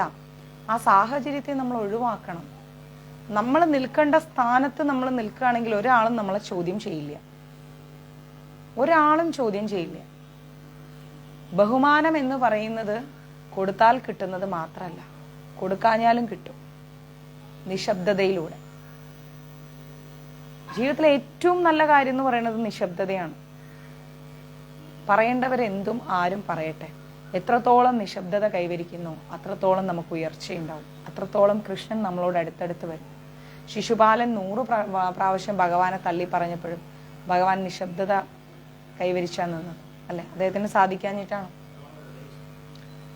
ആ 100 തവണയും എന്തെല്ലാം മോശത്തരം ഭഗവാനോട് പറഞ്ഞു കാണും. ഭഗവാൻ ക്ഷമയോടെ ഇരുന്നില്ലേ? ഒന്ന് ആലോചിച്ച് നോക്കൂ. ദേവകിയുടെ എത്ര മക്കളെ കംസൻ കൊന്നു. ഭഗവാൻ ആ ഒരു വധം എന്ന് പറഞ്ഞുകൊണ്ട് ഉടനെ ഭഗവാൻ ചാടി പുറപ്പെട്ടില്ല, ക്ഷമയോടെ ഇരുന്നു. ഒരു ദിവസമുണ്ട് എല്ലാവരുടെ ജീവിതത്തിലും നിങ്ങൾ അപമാനിക്കപ്പെട്ടതിനും ഒറ്റപ്പെട്ടതിനും വേദനിച്ചതിനും കണ്ണീരൊഴുക്കിയതും എല്ലാം ഭഗവാൻ കാണുന്നുണ്ട്. ഇന്ന് രാവിലെയും നെഞ്ചുരുകി ഭഗവാനെ വിളിച്ചത് ഭഗവാൻ കണ്ടിട്ടുണ്ട്. ഉറങ്ങി എഴുന്നേറ്റ് കട്ടിലിൽ ഇരുന്ന് കൃഷ്ണ ഇനി എന്ത് ചെയ്യും എന്ന് ചോദിച്ചതും ഭഗവാൻ കേട്ടിട്ടുണ്ട്. കേൾക്കാതെ ഇല്ല, കേട്ടിട്ടുണ്ട്. ഉടനെ ഭഗവാൻ അതിനുള്ള പരിഹാരം നിങ്ങളുടെ മുൻപിലേക്ക് എത്തിച്ചു തരും, ഉറപ്പാണ്. മനസ്സിലായില്ലേ? അത് ഭഗവാൻ എത്തിച്ചു തരും, പ്രയാസപ്പെടണ്ട. ഭഗവാനെ ഇത്രയെല്ലാം ചെയ്തിട്ടും ഒന്നും ശരിയാവുന്നില്ലല്ലോ, പ്രാർത്ഥിച്ചിട്ടും ശരിയാവുന്നില്ലല്ലോ കൃഷ്ണ, ആലോചിച്ചിട്ട് ഒരു കരയില്ല, എന്ത് ചെയ്യുമെന്ന്. അങ്ങനെ ഒന്നും ചിന്തിക്കേണ്ട. ഭഗവാൻ അതെല്ലാം കേൾക്കുന്നുണ്ട്, കാണുന്നുണ്ട്, കണ്ടിട്ടുമുണ്ട്, അറിഞ്ഞിട്ടുമുണ്ട്. അതിനുള്ള ഉത്തരം ഭഗവാൻ വൈകാതെ തരും.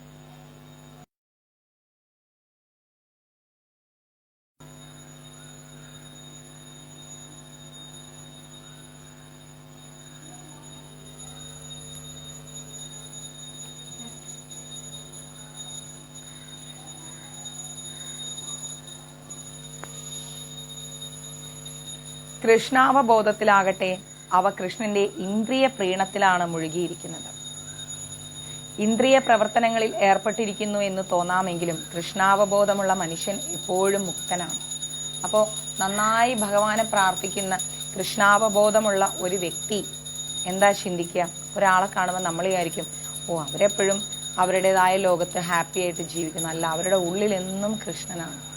അവരുടെ നിശബ്ദതയും അവരുടെ സൗമ്യതയും അവരുടെ എന്താ പറയാ ഇല്ലായ്മയും നമുക്ക് മനസ്സിലാക്കുന്നതിലാണ് എന്നുള്ളത്. ഈ കൃഷ്ണാവബോധത്തിലുള്ള വ്യക്തികളെ കണ്ടാൽ നമുക്ക് എളുപ്പം തിരിച്ചറിയാൻ പറ്റും. കാരണം എന്താ പറയുക, അവരെപ്പോഴും ഒരു നിശബ്ദത, ഒരു എന്താ പറയാ, അവര് വേറൊരു ലോകത്താണ് അവരിയ്ക്കുക. അവരൊരുപാടൊന്നും ഫ്രസ്ട്രേറ്റഡ് ആവില്ല. അവരൊരുപാടൊന്നും കിടന്നിട്ട് ഇങ്ങനെ എന്താ പറയാ, അത് ഇത് എന്ന് പറഞ്ഞിട്ട് ഇങ്ങനെ ഇറിറ്റേറ്റഡ് ആവില്ല. അവർക്കൊരു നിശബ്ദതയുണ്ടാവും. ചുറ്റിനും എന്ത് സംഭവിച്ചാലും അവരതിനെ വളരെ നിസ്സഹായ അവസ്ഥയോടെ നോക്കിക്കാണും. 1000 വാക്കുകൾ അവർ സംസാരിക്കില്ല, ഒരു വാക്കേ സംസാരിക്കും. അത് കൃഷ്ണനോട് ബന്ധപ്പെട്ട വാക്കായിരിക്കും. ആ വാക്കിലെല്ലാം ഉണ്ടാവും. എത്ര അപമാനിക്കപ്പെട്ടാലും അവരത് സഹിക്കും, പൊറുക്കും. അവരുടെ കർമ്മഫലം തീരാണല്ലോ എന്ന് ആലോചിച്ചിട്ട്, കഴിഞ്ഞ ജന്മത്തിലൊക്കെ ചെയ്തതിന്റെ ദുരിതങ്ങളെല്ലാം തീരാണല്ലോ, തീരട്ടെ എന്നാലോചിച്ച് അവർ നിശബ്ദമായിരിക്കും. ഇതാണ് കൃഷ്ണാവബോധത്തിൽ പ്രവർത്തിക്കുന്ന വ്യക്തി. സാരല്ല, നമ്മൾ മഞ്ജരീസിലൂടെ ക്ലാസ്സുകൾ എടുക്കുമ്പോൾ നമുക്ക് വേണമെങ്കിൽ ഓരോ ശ്ലോകങ്ങൾ വായിച്ചു പോവാം, അർത്ഥം പറഞ്ഞു. പക്ഷെ അങ്ങനെ പോയാൽ നിങ്ങൾക്ക് ഗീത മനസ്സിലാവില്ല. ഒറ്റയടിക്ക് എന്താ പറയുക, ശ്ലോകങ്ങളുടെ അർത്ഥം വായിച്ചു പോവാം, ഭാവാർത്ഥം വായിച്ചു പോവാം. ഇപ്പം നമ്മൾ എടുത്തതിൻ്റെ ഭാവാർത്ഥം ഞാൻ വായിച്ചു കഴിഞ്ഞാൽ ഇപ്പം പറഞ്ഞു തന്നുകൊണ്ട് ചിലപ്പോൾ നിങ്ങൾക്കത് മനസ്സിലാവും. അല്ല, ഇനി പറയാനുള്ളതിനെ കുറിച്ച് പറയുകയാണെങ്കിൽ നിങ്ങൾക്ക് അങ്ങനെ വായിച്ചു പോയാൽ നിങ്ങൾക്ക് മനസ്സിലാവില്ല. ദർശനം, ശ്രവണം എന്നിവ അറിവ് സമ്പാദിക്കാനുള്ള ഇന്ദ്രിയ പ്രവർത്തനങ്ങളാണ്. എന്നാൽ ചലനം, വചനം, വിഹാരം എന്നീ ഇന്ദ്രിയ പ്രവർത്തനങ്ങൾ കർമ്മത്തിന് വേണ്ടിയുള്ളതാണ്. കൃഷ്ണാവബോധമുള്ള വ്യക്തിയെ ഇന്ദ്രിയ പ്രവർത്തനങ്ങൾ ഒരിക്കലും ബാധിക്കുന്നില്ല. താൻ എന്നേക്കും കൃഷ്ണന്റെ ദാസനാണെന്നുള്ള അറിവ് അയാൾക്ക് ഭഗവത് സേവനമല്ലാതെ മറ്റൊന്നും ചെയ്യാൻ കഴിയില്ല. ഇങ്ങനെയാണ് ഭാവാർത്ഥം പോകുന്നത്. പക്ഷേ സമയമെടുത്ത് പതുക്കെ പതുക്കെ ഓരോ ലൈൻസ് ആയിട്ട് എക്സ്പ്ലെയിൻ ചെയ്ത് പറഞ്ഞു തരുമ്പോൾ നിങ്ങൾക്കത് ക്ലിക്കാവും, മനസ്സിലാവും അല്ലേ? അങ്ങനെ പഠിക്കുന്നതാണ് നമുക്ക് നല്ലത്. നമുക്ക് ഒരു ധൃതിയും ഇല്ല, പതുക്കെ പതുക്കെ പഠിച്ചു പോവാം. അപ്പൊ ഇവിടെ പറയുന്നത് ദർശനം, ശ്രവണം, അതായത് ഭഗവാനെ കാണുക. മാസത്തിലൊരിക്കൽ ഗുരുവായൂർ പോവുക, തിരുപ്പതി പോവുക, വൃന്ദാവൻ പോവുക. മാസത്തിലൊരിക്കലും നമുക്കൊരിക്കലും അങ്ങനെ അത്രയും ദൂരയാത്രകൾ സാധിക്കില്ല. എന്നാൽ കൂടി ദർശനം, അല്ലെ വീട്ടിന്റെ അടുത്തുള്ള കൃഷ്ണക്ഷേത്രത്തിൽ പോവുക. ഇനി ഒന്നുമില്ലെങ്കിൽ വീട്ടിലിരിക്കുന്ന ഭഗവാനെ നോക്കുക.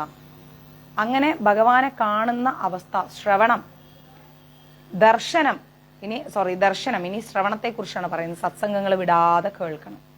നമ്മൾ നമ്മുടെ ജീവിത സാഹചര്യങ്ങൾ വെച്ചിട്ട് അയ്യോ എനിക്ക് ഇപ്പൊ സമയമില്ല സിനിമാതാജി സമയമില്ല എന്നും പറഞ്ഞുകൊണ്ട് നമ്മൾ എല്ലാത്തിനും സമയമുണ്ട്.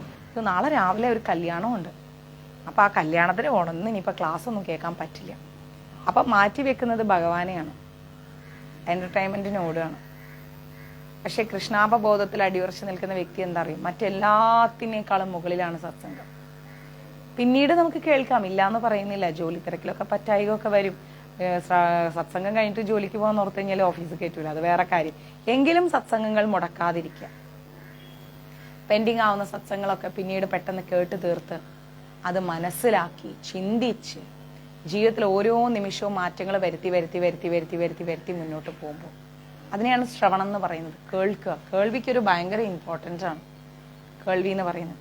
അങ്ങനെ കേട്ടിട്ട് നമ്മൾ അറിവ് സമ്പാദിക്കും, അല്ലെ? ഒരുപാട് അറിവ് സമ്പാദിക്കും നമ്മൾ. അതൊക്കെ ഇന്ദ്രിയ പ്രവർത്തനങ്ങളാണ്. കാരണം എന്താ? ദർശനം കണ്ണുകൊണ്ട്, ശ്രവണം കാതുകൊണ്ട്, അറിവ് സമ്പാദിക്കും ഹൃദയത്തിൽ. അതൊക്കെ ഇന്ദ്രിയങ്ങൾ കൊണ്ട് നമ്മൾ നേടുന്നതാണ്. എന്നാൽ ചലനം, വചനം, വിഹാരം എന്നീ ഇന്ദ്രിയ പ്രവർത്തനങ്ങൾ കർമ്മത്തിന് വേണ്ടിയുള്ളതാണ്.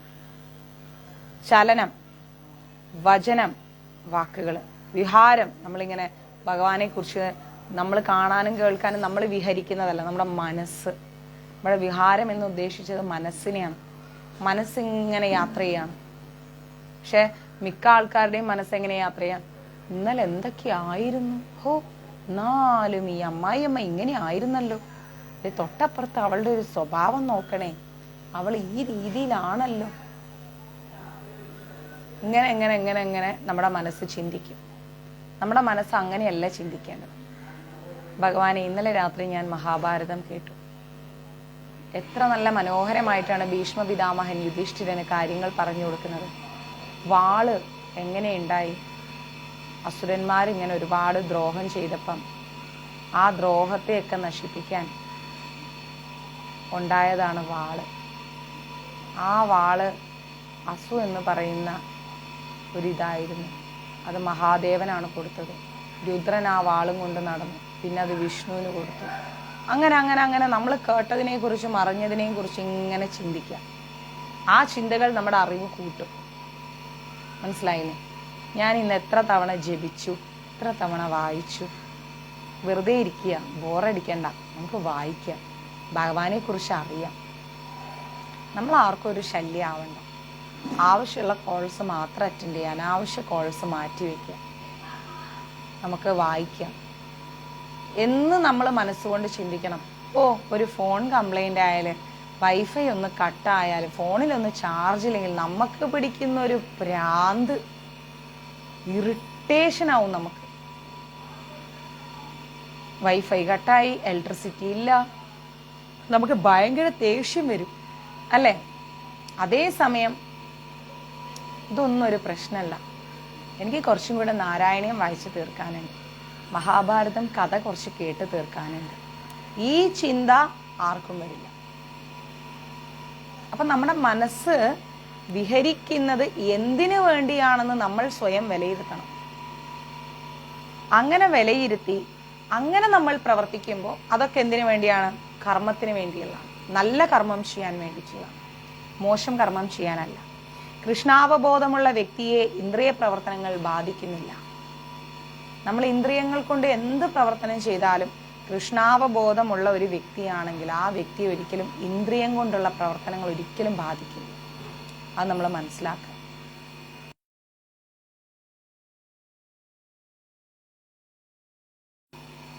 ഒരു മിനിറ്റ് കേട്ടോ.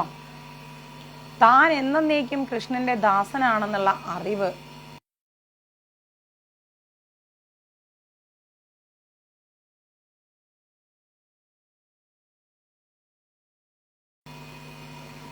താൻ എന്നേക്കും കൃഷ്ണന്റെ ദാസനാണെന്നുള്ള അറിവ് അയാൾക്ക് ഭഗവത് സേവനമല്ലാതെ മറ്റൊന്നും ചെയ്യാൻ കഴിയില്ല.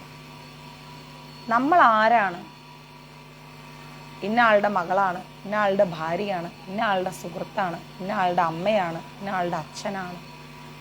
ഇതിന്റെ അപ്പുറത്തേക്ക് നമ്മൾ കൃഷ്ണന്റെ ഒരു ലേബൽ പറയുന്നുണ്ടോ? ഒരു അഡ്രസ് പറയുന്നുണ്ടോ?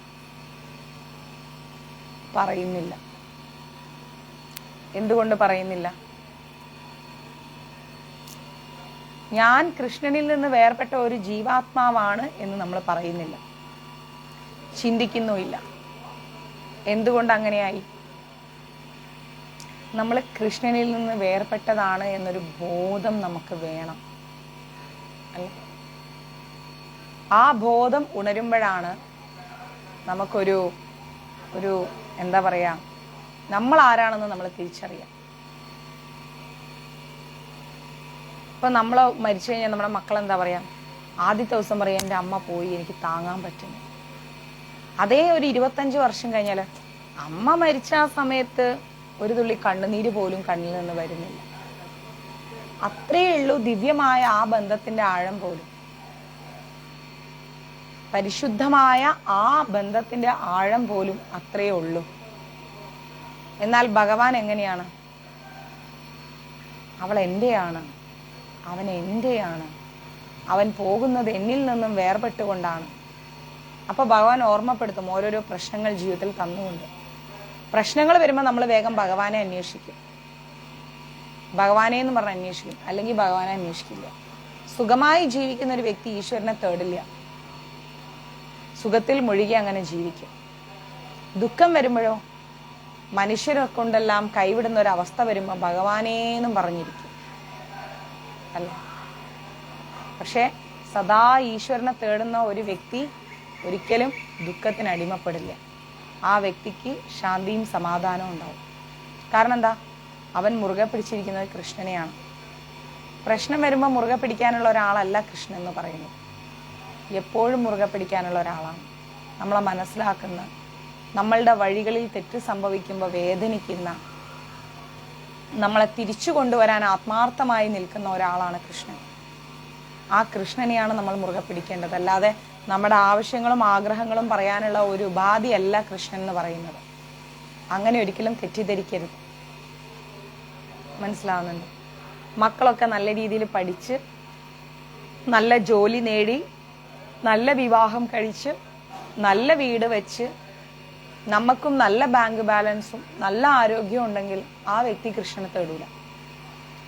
ഈ പറയുന്ന എന്തിലെങ്കിലുമൊക്കെ നമുക്കൊരു കുറവുണ്ടെങ്കിൽ നമ്മൾ കൃഷ്ണനെ തേടും. കാരണം എന്താ? ആ കുറവ് നികത്താൻ. പക്ഷെ അങ്ങനെ കുറവ് നികത്തി തരാനുള്ള ഒരാളല്ല കൃഷ്ണൻ എന്ന് പറയുന്നത്. ആ കുറവ് തന്നത് കൃഷ്ണനാണ്. എന്തിന്? കൃഷ്ണനിൽ നിന്ന് നമ്മൾ വേർപെട്ട് പോകാതിരിക്കാൻ. പ്രശ്നങ്ങൾ വരുമ്പോൾ നമ്മൾ ആലോചിക്കണം, കൃഷ്ണൻ നമ്മളിൽ ഭയങ്കര കൺസേൺ ആണ്, നമ്മളെ ശ്രദ്ധിക്കുന്നുണ്ട് കൃഷ്ണൻ, അതുകൊണ്ടാണ് കൃഷ്ണൻ പ്രശ്നങ്ങൾ തന്നത്. മനസ്സിലായില്ലേ? പ്രശ്നങ്ങൾ ഉണ്ടെങ്കിൽ ആലോചിക്കണം, കൃഷ്ണൻ നമ്മളെ വല്ലാതെ നോട്ട് ചെയ്യുന്നു, നമ്മൾ എന്തോ അദ്ദേഹത്തിന്റെ വഴിയിൽ നിന്ന് സ്കിപ്പായി പോയി. അപ്പൊ നമ്മൾ വിചാരിക്കും, എന്നും ഞാൻ അമ്പലത്തിൽ പോയിട്ടുണ്ട്, എന്നും വിളക്ക് വെച്ചിട്ടുണ്ട്, എന്നും വിഷ്ണു സഹസ്രനാമം ചൊല്ലിയിട്ടുണ്ട്, എന്നും സത്സംഗം കേട്ടിട്ടുണ്ട്, പിന്നെ ഞാൻ എങ്ങനെയാ കൃഷ്ണനിൽ നിന്ന് വേർപെട്ട് പോയത്? ചിന്ത കൊണ്ട്, വാക്കുകൊണ്ട്, പ്രവർത്തി കൊണ്ട്. ഇത്രയെല്ലാം ചെയ്തിട്ടും ഒരാൾ പോയി ഒരാളെ കുറിച്ച് കുറ്റം പറയുന്നത് കേട്ട് നിന്നാൽ പോലും തെറ്റാണ്. കേട്ട് നിൽക്കാൻ പോയാൽ പോലും തെറ്റാണ്. ഉടനെ കൃഷ്ണൻ അത് വേറെ രീതിയിൽ നമുക്കുള്ള ഒരു ഓർമ്മപ്പെടുത്തലായിട്ട് തരും. അത് നമ്മളെ മക്കളിലൂടെ ഒരു വിഷമമായിട്ട്, ആരോഗ്യപരമായ ഒരു വിഷമമായിട്ട്, സാമ്പത്തികമായിട്ടൊരു വിഷമമായിട്ട്, വീട്ടിലെ സമാധാനമില്ലായ്മയായിട്ട് എങ്ങനെയെങ്കിലുമൊക്കെ ഭഗവാൻ തരും. കാരണം എന്താ? മറ്റുള്ള തെറ്റായ കാര്യങ്ങളിൽ നമ്മുടെ മനസ്സ് പോകാതിരിക്കാൻ, അവരെക്കുറിച്ചും ഇവരെക്കുറിച്ചും കുറ്റം പറയുന്നത് കേൾക്കാനും പറയാനും ഉള്ള സമയം നമ്മൾ ഇല്ലാതെടുക്കാൻ. നമ്മൾ നമ്മുടെ വീട്ടിൽ 1008 പ്രശ്നം നടക്കുമ്പോൾ വേറെയുള്ളവരെ പറ്റി കുറ്റം പറയാൻ ശ്രമിക്കുമോ? അത് കേൾക്കാൻ നിൽക്കുമോ? ഇല്ല.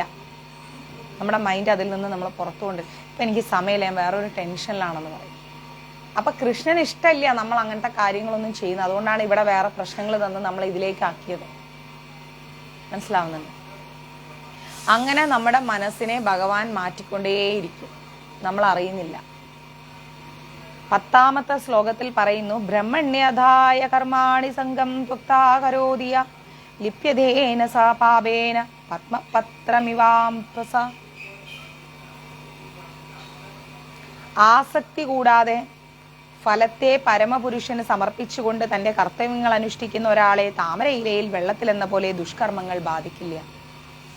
ആസക്തി കൂടാതെ ഫലത്തെ, നമ്മൾ നല്ല പഴുത്ത മാമ്പഴം വാങ്ങിയിട്ട് കട്ട് ചെയ്തിട്ട് ഭഗവാന് വെച്ചു കൊടുക്കുക. ഓഫ്, നല്ല ടേസ്റ്റ് ഉണ്ട്, ഭഗവാന് വെച്ചിട്ട് കഴിക്കാം. ആ ആഗ്രഹം നമുക്ക് ഉണ്ടാവോ? ഇല്ല. അദ്ദേഹം അത് സ്വീകരിക്കട്ടെ, അദ്ദേഹം മഹാപ്രസാദമായി നമുക്ക് നൽകട്ടെ. ചിലപ്പോൾ വെച്ചു കൊടുക്കുമ്പോൾ ഉണ്ടാവുന്ന മധുരം തിരിച്ചു കിട്ടുമ്പോൾ ഉണ്ടാവില്ല. ചിലപ്പോൾ വെച്ചു കൊടുക്കുമ്പോൾ നല്ല പുളിപ്പാണെങ്കിൽ തിരിച്ചു കിട്ടുമ്പോൾ നല്ല മധുരമായിരിക്കും. എന്തായാലും നമുക്ക് അറിഞ്ഞുകൂടാ. നമ്മൾ ഒരാസക്തിയും ഇല്ലാതെ ഭഗവാന് നമ്മൾ എന്ത് ചെയ്യാണ്? പ്രസാദം കൊടുക്കണം. അതേപോലെ നമ്മൾ എന്ത് നല്ല പ്രവൃത്തി ചെയ്താലും, ദാനം ചെയ്താലും, അതുപോലെ തന്നെ നമ്മൾ വിഷ്ണു സഹസ്രനാമം ജപിച്ചാലും, ഭഗവാന് ദിവസേന നേദ്യം വെച്ചാലും, 16 മാല ജപിച്ചാലും, എന്ത് ചെയ്താലും ആസക്തി കൂടാതെ കർത്തവ്യങ്ങൾ നമ്മൾ അനുഷ്ഠിക്കണം. നമ്മൾ ഒരു ആസക്തിയും പാടില്ല. ഞാൻ ഇത്രയൊക്കെ ചെയ്യുന്നുണ്ട്, അപ്പൊ എനിക്ക് എന്തായാലും റിട്ടേൺ ഇങ്ങനെ കിട്ടും, അതിന്റെ അനുഗ്രഹം ഇങ്ങനെ കിട്ടും, അങ്ങനെയുള്ള ആസക്തി ഒന്നും വേണ്ട നമുക്ക്. ഭഗവാൻ എന്ത് തരാൻ തീരുമാനിച്ചോ അത് ഭഗവാൻ തന്നോട്ടെ. നമ്മൾ അതിൽ ഒരു ആഗ്രഹവും വിചാരിക്കേണ്ട, ഒരു ആസക്തിയും വിചാരിക്കേണ്ട. ഇനി ഇതെല്ലാം ചെയ്തിട്ട് ഭഗവാൻ തരാൻ ഉദ്ദേശിക്കുന്നില്ലെങ്കിൽ തരണ്ട, ഭഗവാന്റെ ഇഷ്ടം നടക്കട്ടെ. അൾട്ടിമേറ്റ് അദ്ദേഹമാണ്, അദ്ദേഹത്തിന്റെ തീരുമാനം നടക്കട്ടെ. ഞാൻ ഇന്ന് മാമ്പഴമാണ് കൊടുത്തത്, വെണ്ണ, മാമ്പഴം, പാല്, ഇനിയിപ്പം ദോശ. ഇവിടെ ബ്രേക്ക്ഫാസ്റ്റ് പോലും ഭഗവാന് വേണ്ടി മാത്രം ഉണ്ടാക്കാം. ഞാൻ ബ്രേക്ക്ഫാസ്റ്റ് കഴിക്കില്ല, ബിന്ദുമ്മ കഴിക്കില്ല. ബ്രേക്ക്ഫാസ്റ്റ് ഉണ്ടാക്കുന്ന ഭഗവാനാണ്. ഒരു ദോശ, ഒരു കഷ്ണം പുട്ട്, കിച്ചൂട്ടം ബ്രേക്ക്ഫാസ്റ്റ് കഴിക്കും. അപ്പൊ നമ്മൾ എന്താ ചെയ്യേണ്ടത്? എന്ത് ചെയ്യുമ്പോഴും നമ്മൾ ആസക്തി ഇല്ലാതെ, ഒന്നും പ്രതീക്ഷിക്കാതെ ചെയ്യണം. അങ്ങനെ ചെയ്യുന്ന ഒരാള്, ആ വ്യക്തി താമര ഇലയിൽ വെള്ളം എന്ന പോലെ, താമര ഇലയുടെ മുകളിലും ചേമ്പിന്റെ ഇലേന്റെ മുകളിലൊക്കെ വെള്ളം വന്നാൽ എന്താ? അതങ്ങ് പോവും, അത് ബാധിക്കുകയില്ല. ആ വെള്ളം ആ ഒരു ഇലയിൽ നിൽക്കില്ല, കുമിളകളായിട്ട് ഇങ്ങനെ പോയി പോവും. അതുപോലെ ദുഷ്കർമ്മ ഫലങ്ങൾ നമ്മളെ ബാധിക്കില്ല. ആരെന്ത് ദുഷ്കർമ്മം ചെയ്താലും നമ്മളെ അത് ബാധിക്കില്ല. ഭഗവാൻ എന്ത് ചെയ്യും? ഒരു ഇത് നമുക്ക് ഇങ്ങോട്ട് തരും, സേഫ്റ്റി ഇങ്ങോട്ട് തരും. ആ സേഫ്റ്റിയുടെ പുറത്ത് നമ്മളൊന്നും അറിയാതെ എങ്ങനെ നിൽക്കും. ആരെന്ത് ദുഷ്കർമ്മം ചെയ്താലും അതങ്ങോട്ട് പോവും, അതങ്ങോട്ട് പോവും. നമ്മളെ ബാധിക്കില്ല, നമ്മൾ അറിയില്ല. നമുക്കൊരു പ്രൊട്ടക്ഷൻ തരും ഭഗവാൻ. നമുക്ക് ആസക്തി ഇല്ലാതെ കാര്യങ്ങൾ ചെയ്യുകയാണെങ്കിൽ ഭഗവാൻ നമുക്കൊരു പ്രൊട്ടക്ഷൻ തരും. മനസ്സിലായില്ലേ? ബ്രഹ്മണി എന്ന പദത്തിന് നമ്മളിവിടെ പറയുന്നുണ്ട് ബ്രഹ്മണ്യധായ എന്ന് പറയുന്നത്. ആ ബ്രഹ്മണി എന്ന് പറയുന്ന വാക്ക് കൃഷ്ണാവബോധത്തിൽ എന്നാണ് അർത്ഥം. ബ്രഹ്മണി എന്ന് പറഞ്ഞു കഴിഞ്ഞാൽ കൃഷ്ണാവബോധം എന്നാണ് അർത്ഥം വരുന്നത്. മനസ്സിലായില്ലേ? ഈ ലോകത്തിലെ 3 ഗുണങ്ങൾ ഏതൊക്കെയാണെന്ന് നമുക്കറിയാം. 3 ഗുണങ്ങൾ അല്ലേ? അപ്പൊ ഈ 3 ഗുണങ്ങളെ കുറിച്ച് എന്താ പറയാ, ഗുണങ്ങൾ അങ്ങ് നിറഞ്ഞ് തികഞ്ഞു നിൽക്കുന്നതാണ് ഈ പ്രപഞ്ചം എന്ന് പറയുന്നത്. ഗുണങ്ങൾ, ഈ 3 ഗുണങ്ങളില്ലാതെ ഈ ലോകമില്ല. സത്വഗുണം, തമോ ഗുണം, രജോ ഗുണം. ഈ 3 ഗുണങ്ങളും കൂടി ചേർന്നതാണ് എന്തെന്ന് പറയുന്നത്? ഈ ലോകം എന്ന് പറയുന്നത്. അപ്പം ഈ ലോകത്തെയാണ് നമ്മൾ പ്രധാനം എന്ന് പറയുന്നത്. ഈ വേർഡൊന്നും മറക്കരുത് കേട്ടോ. മുന്നോട്ടേക്ക് നമ്മൾ വേദിക് കോസ്മോളജി എടുക്കുമ്പം ഇതൊക്കെ വളരെ അത്യാവശ്യമാണ്. പ്രധാനം എന്ന് പറഞ്ഞു കഴിഞ്ഞാൽ എന്താണ്? ഈ 3 ഗുണങ്ങളും അടങ്ങിയ പ്രപഞ്ചത്തെയാണ് നമ്മൾ പ്രധാനം എന്ന് പറയുന്നത്. ഇനി ആരും മറന്നു പോകരുത്. എന്താ പറയുന്നത്? ത്രിഗുണങ്ങളുടെ സമഗ്രാവിഷ്കരണം അത്രേ ഈ പ്രപഞ്ചം. ഇതിനെയാണ് പ്രധാനം എന്ന് പറയുന്നത്. എവിടെയെങ്കിലൊക്കെ കേട്ടിട്ടുണ്ടാവും ആരുടെയെങ്കിലും സത്സംഗത്തിൽ പ്രധാനം എന്ന്. പക്ഷെ അതെന്താണെന്ന് നമുക്ക് വലിയ ഐഡിയ ഉണ്ടാവില്ല. അപ്പൊ പ്രധാനം എന്ന് പറഞ്ഞു കഴിഞ്ഞാൽ ഈ 3 ഗുണങ്ങളാൽ സമ്പുഷ്ടമായിരിക്കുന്ന ഈ പ്രപഞ്ചത്തെയാണ് പ്രധാനം എന്ന് പറയുന്നത്. സർവമേതത് ബ്രഹ്മ തസ്മാതേതത് ബ്രഹ്മ നാമരൂപം അന്നം ജജായതേ. മുണ്ടകോപനിഷത്തിൽ പറയാണ്. ഈ വേദങ്ങളെല്ലാം തന്നെ എന്താ പറയുന്നത്? വേദങ്ങളിൽ പറയുന്നത് പോലെ തന്നെ മമ യോനിർ മഹത് ബ്രഹ്മ എന്ന് ഭഗവത്ഗീതയിലും പറയുന്നുണ്ട്. ഇതിന്റെ ഒക്കെ അർത്ഥം പറഞ്ഞുതരാട്ടോ. പ്രപഞ്ചത്തിലെ ഏത് പദാർത്ഥവും, അതായത് ഈ ലോകത്തിലെ എന്ത് കാര്യങ്ങളാണെങ്കിലും ശരി, എന്തൊരു അവസ്ഥയാണെങ്കിലും, എന്ത് സാഹചര്യമാണെങ്കിലും, എന്ത് സാധനങ്ങളാണെങ്കിലും ശരി, ബ്രഹ്മത്തിന്റെ പ്രതീക്ഷീഭാവം എന്ന് സൂചിപ്പിക്കുന്നുണ്ട്. അതായത് ഈ ഭൂമിയിൽ നമ്മൾ കാണുന്ന സമസ്തവും ഭഗവാനിൽ നിന്ന് വന്നതാണ്. ബ്രഹ്മത്തിന്റെ പ്രതീക്ഷീഭാവമാണ്. നമ്മളൊരു ആനയെ കണ്ടാൽ അതും ഭഗവാന്റെ ഒരു ഭാവം തന്നെയാണ്. ഒരു ഉറുമ്പിനെ കണ്ടാൽ അതും ഭഗവാന്റെ ഒരു ഭാവം തന്നെയാണ്. ഭഗവാനിൽ നിന്ന് വേർപെട്ട, അദ്ദേഹവുമായി ബന്ധമില്ലാത്ത ഒന്നും ഈ ലോകത്തില്ല. എല്ലാം അദ്ദേഹത്തിന്റെ പ്രതീക്ഷീഭാവമാണ്. അത് അനാക്കോണ്ടയായാലും ശരി, എന്തായാലും ശരി, വലിയ കുന്നായാലും മലയായാലും എന്തായാലും അത് ഭഗവാനുമായി ബന്ധപ്പെട്ടതാണ്. നമ്മളാരും ഉണ്ടാക്കി വെച്ചതല്ല. എല്ലാം ഭഗവാനുമായി ബന്ധപ്പെട്ടതാണ്. മനസ്സിലായില്ലേ? കാര്യങ്ങൾ വ്യത്യസ്തമായ രീതിയിൽ പ്രകടമാകാമെങ്കിലും വാസ്തവത്തിൽ അവ കാരണങ്ങളിൽ നിന്ന് വ്യത്യസ്തമല്ല. അതായത് ഇപ്പൊ ആനയെ കാണുമ്പോഴും, ഒരു മനുഷ്യനെ കാണുമ്പോഴും, ഒരു ഉറുമ്പിനെ കാണുമ്പോഴും, ഒരു തത്തയെ കാണുമ്പോഴും, ഒരു കടലിൽ ജീവിക്കുന്ന തിമിംഗലത്തെ കാണുമ്പോഴും, ഇതൊക്കെ വ്യത്യസ്ത മേഖലകളിൽ ജീവിക്കുന്ന വ്യത്യസ്ത സ്വഭാവമുള്ള സാധനങ്ങളാണ്. ആനയുടെ സ്വഭാവമല്ല തിമിംഗലത്തിന്, തിമിംഗലത്തിന്റെ സ്വഭാവമല്ല ഉറുമ്പിന്, ഉറുമ്പിന്റെ സ്വഭാവമല്ല മനുഷ്യന്. എല്ലാം വ്യത്യസ്തമാണ്, അല്ലെ? വ്യത്യസ്തമായ രീതിയിലുള്ളതാണെങ്കിൽ പോലും ഇതൊന്നും ഭഗവാനിൽ നിന്ന് വ്യത്യസ്തമല്ല. എല്ലാത്തിലും ഈശ്വരീയ ചൈതന്യമുണ്ട്. ഈശ്വരീയ ചൈതന്യമില്ലാത്ത ഒന്നും ഈ ലോകത്തിലില്ല. ഈശ്വരനിൽ നിന്ന് വേർപെടാത്ത ഒന്നും ഈ ലോകത്തിലില്ല. സർവ വസ്തുക്കൾക്കും പരബ്രഹ്മം അഥവാ കൃഷ്ണനുമായി ബന്ധമുള്ളതുകൊണ്ട് എല്ലാം കൃഷ്ണന്റേത് തന്നെയെന്ന് ഈശോപനിഷത്തിൽ പറയുന്നു. ഒരിക്കൽ ഒറ്റ ക്ലാസ് കൊണ്ട് ഈശോപനിഷത്ത് തീർത്തരാം. ഈശോപനിഷത്ത് ഒറ്റ ക്ലാസ് കൊണ്ട് തീർത്തരാം.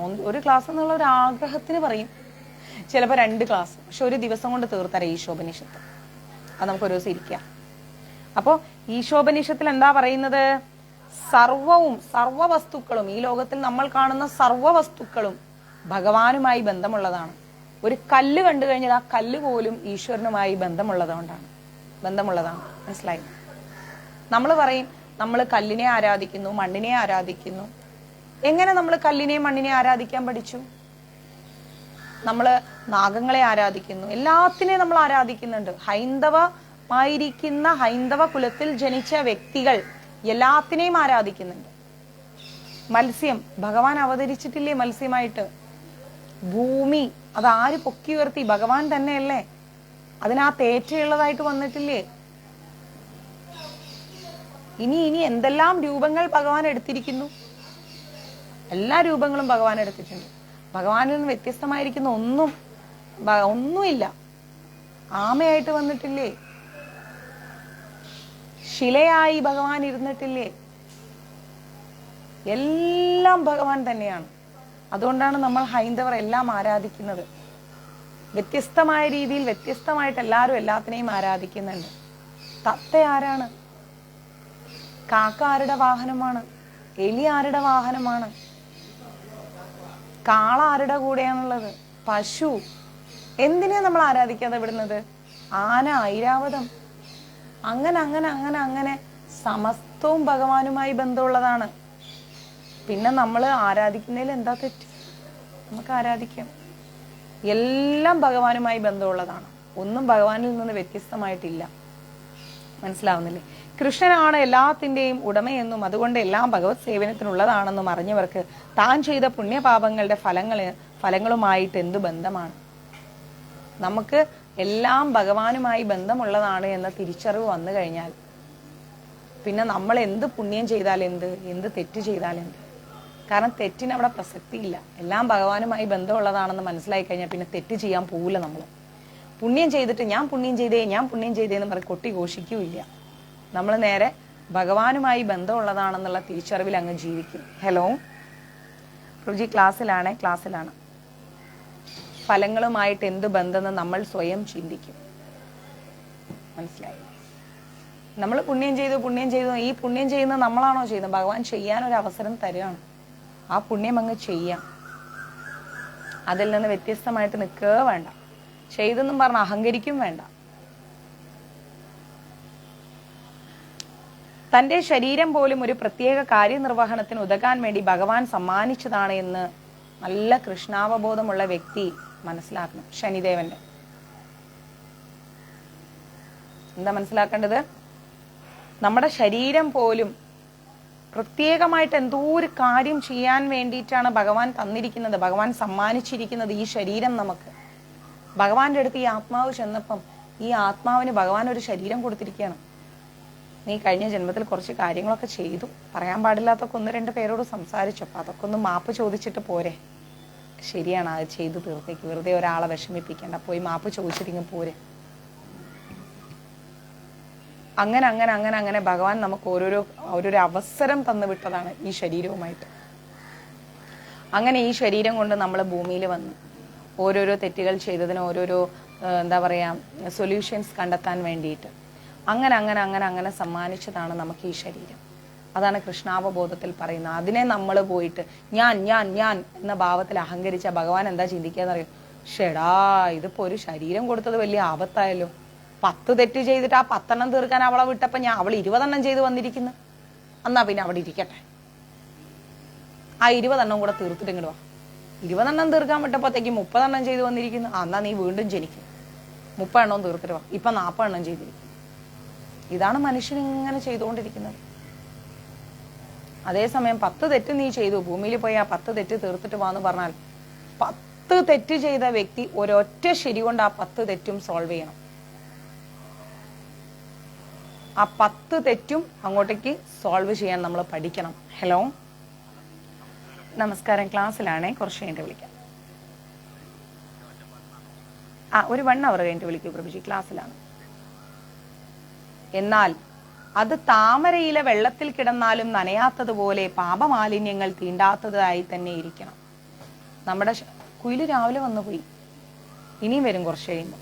നമ്മള് പാപമാലിന്യങ്ങൾ തീണ്ടാത്തതായിട്ട് നമ്മുടെ ജീവിതത്തെ നമ്മൾ മാറ്റണം. താമരയിലെ വെള്ളത്തിൽ കിടന്നു കഴിഞ്ഞാൽ എന്താണ്? അവിടെ എവിടെയോ വന്നിരിപ്പുണ്ട്, ഇപ്പം ഇങ്ങോട്ട് വരും, വിളിക്കുന്നുണ്ട് അപ്പുറത്ത് എവിടെയോ പോയിരുന്നിട്ട്. പാപമാലിന്യങ്ങൾ തീണ്ടാതെ ഇരിക്കണം നമ്മുടെ ജീവിതം. മനസ്സിലായില്ലേ? ഒരു നെഗറ്റീവ്സ് പോലും കേൾക്കാൻ നമ്മുടെ ചെവിയെ നമ്മൾ വെച്ചു കൊടുക്കരുത്. പാപമാലിന്യങ്ങൾ തീണ്ടാൻ നമ്മൾ അനുവദിക്കരുത് നമ്മുടെ ജീവിതത്തിൽ, ഒരിക്കലും അനുവദിക്കരുത്. ഒരു പണിയില്ലെങ്കിൽ വെറുതെ പ്രകൃതിയിൽ നോക്കി ആകാശത്ത് നോക്കി ഇരുന്നാൽ മതി, സൂര്യൻ കിട്ടും, സമാധാനം കിട്ടും. ആ ഫോൺ അങ്ങോട്ട് എടുത്ത് മാറ്റി വെച്ചേ, ഒരു സമാധാനം കിട്ടും നമുക്ക്. എന്തിനാ അത് നമ്മുടെ മനസ്സിനെ നമ്മൾ നശിപ്പിക്കാൻ നോക്കുന്നത്? ഭഗവാൻ ഗീതയിൽ പറയുന്നുണ്ട്, മയി സർവാണി കർമാണി സംന്യസ്യ, സർവകർമ്മങ്ങളും എനിക്കായിക്കൊണ്ട് ചെയ്യുകയാണ്. എന്താ പറയുന്നത്? മയി സർവാണി കർമാണി സംന്യസ്യ, എല്ലാ കാര്യങ്ങളും നീ എനിക്ക് വേണ്ടി ചെയ്യേ. നീ നിനക്ക് വേണ്ടി എന്തിനാ ചെയ്യുന്നത്? നീ എനിക്ക് വേണ്ടി ചെയ്യാൻ നോക്കും എന്ന് ഭഗവാൻ പറയുന്നുണ്ട്. 10 തെറ്റ് തിരുത്താൻ വന്നു കഴിഞ്ഞാൽ ഒറ്റ ശരി കൊണ്ട് നമ്മൾ ആ 9 തെറ്റും തിരുത്തി കൊടുക്കണം. അപ്പൊ ഭഗവാൻ പറയാം, കൊള്ളാല, നീ മിടുക്കിയാണല്ല, നിന്നോട് നീ ഒരു 10 തെറ്റ് അറിയാതെ ചെയ്തു, നിന്നെ ഞാൻ ആ 10 തെറ്റ് തീർക്കാൻ വേണ്ടി വിട്ടപ്പോഴത്തേക്ക് നീ ഒരൊറ്റ ശരി കൊണ്ട് എന്നെ അങ്ങ് കീഴ്പ്പെടുത്തി കളഞ്ഞല്ലോ എന്ന് അങ്ങ് പറയും. കുയിലുണ്ട്, രാവിലെ വന്ന് പോയതാ, ഇനിയും വരും, അപ്പുറത്ത് എവിടെയോ പോയി പിണങ്ങിയിരിക്കുന്നുണ്ട്, വരും ഇച്ചിരി കഴിയുമ്പോൾ. ചുരുക്കത്തിൽ കൃഷ്ണാവബോധമില്ലാത്ത ഒരാൾ ഇന്ദ്രിയ ദേഹാവബോധത്തിൽ പ്രവർത്തിക്കുന്നു. കൃഷ്ണാവബോധം ഇല്ലെങ്കിൽ കുറെ തിന്നണം, കുറെ ഉറങ്ങണം, കുറെ മൊബൈൽ നോക്കണം. ആ മാതാജി ക്ലാസ് എടുക്കുന്നുണ്ട്, പോയില്ലെങ്കിൽ മോശം, ഇനി മാതാജി അതിന് മെസ്സേജ് ഇടും, പോയി ഒരു ഹരേ കൃഷ്ണ ഇട്ടേക്കാം, ഹരേ കൃഷ്ണ മാതാജി എന്നും പറഞ്ഞൊരു മെസ്സേജ് ഇട്ട് തലയോടെ പുതച്ചങ്ങ് കിടന്നുറങ്ങും.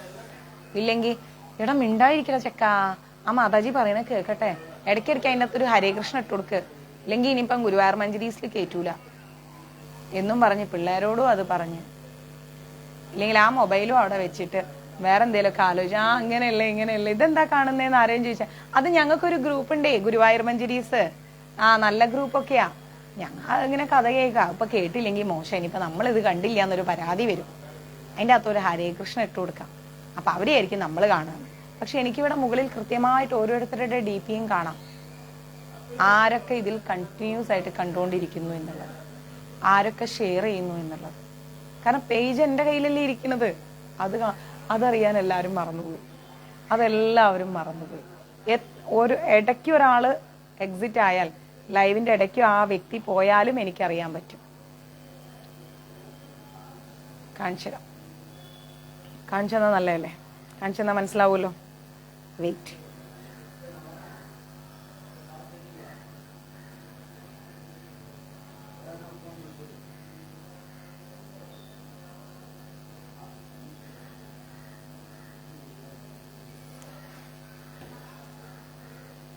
ഇത് കണ്ടോ,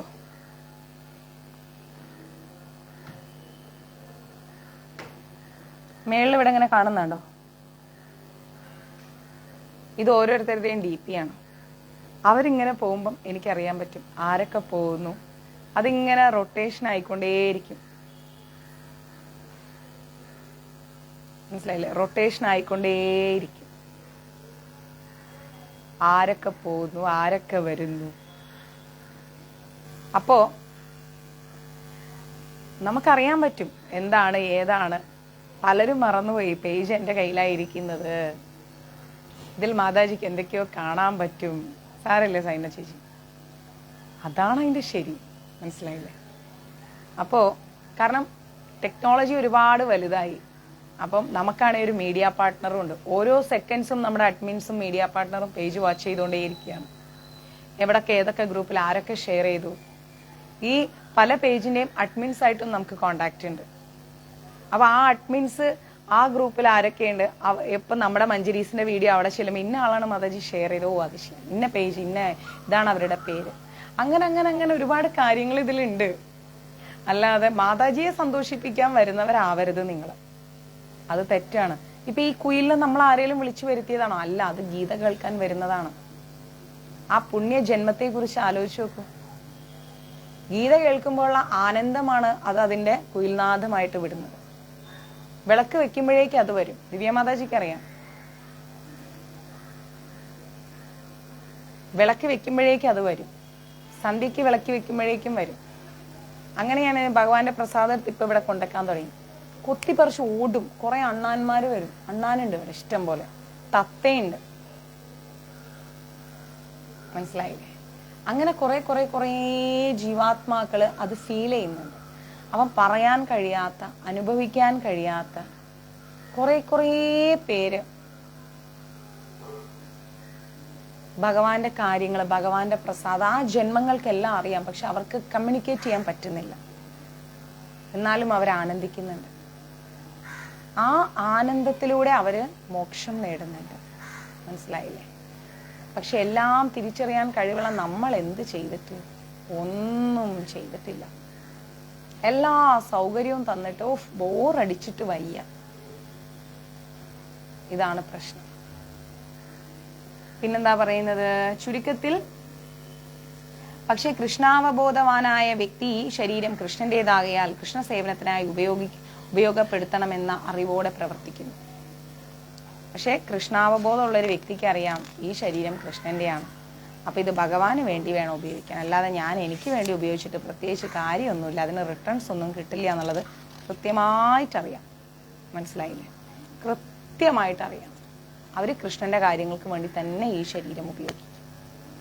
ഓക്കെ, അപ്പൊ കൂടുതൽ ബോറടിപ്പിക്കുന്നില്ല.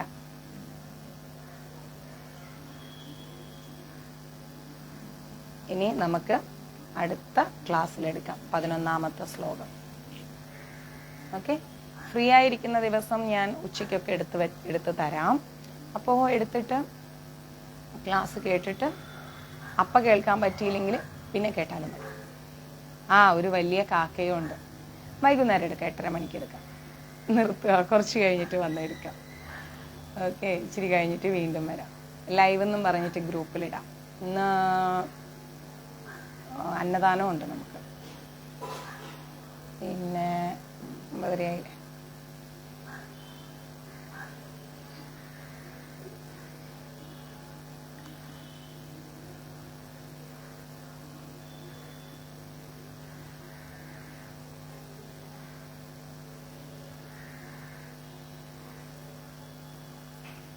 ദിവ്യക്കൊരു സന്തോഷ വാർത്തയുണ്ട്. സുനിത വില്യംസ് ഇന്നലെ രാത്രി 11:10 സ്റ്റാർ ലൈനർ ലക്ഷ്യസ്ഥാനത്ത് എത്തിയിട്ടുണ്ട്. ഏകദേശം നമ്മുടെ ഇന്ത്യൻ സമയം 9:30 സ്റ്റാർ ലൈനർ ബഹിരാകാശ നിലയത്തിൽ ബന്ധിപ്പിക്കും. നമ്മൾ കാണാറുണ്ട്. ഇത് പറഞ്ഞുതരാം. ഓക്കെ, അതെ, നാമം ചൊല്ലുമ്പോഴും ഭഗവാന്റെ കാര്യം പറയുമ്പോഴൊക്കെ ഉറക്കെ പറഞ്ഞാൽ എല്ലാ ജീവാത്മാക്കളും ശ്രവിക്കും. ശരീരമില്ലാത്ത ജീവാത്മാക്കളുണ്ട്, ശരീരം ഉള്ളവരുണ്ട്. എല്ലാവരും കേൾക്കും, എല്ലാവരും സന്തോഷിക്കും. ഓക്കെ, അപ്പൊ ശരി, ബാക്കി നമുക്ക് രാത്രി എടുക്കാം. അതിനിടയ്ക്ക് സമയം കിട്ടിയാൽ ഞാൻ മെസ്സേജ് ഇടും. എന്താ പറയാ,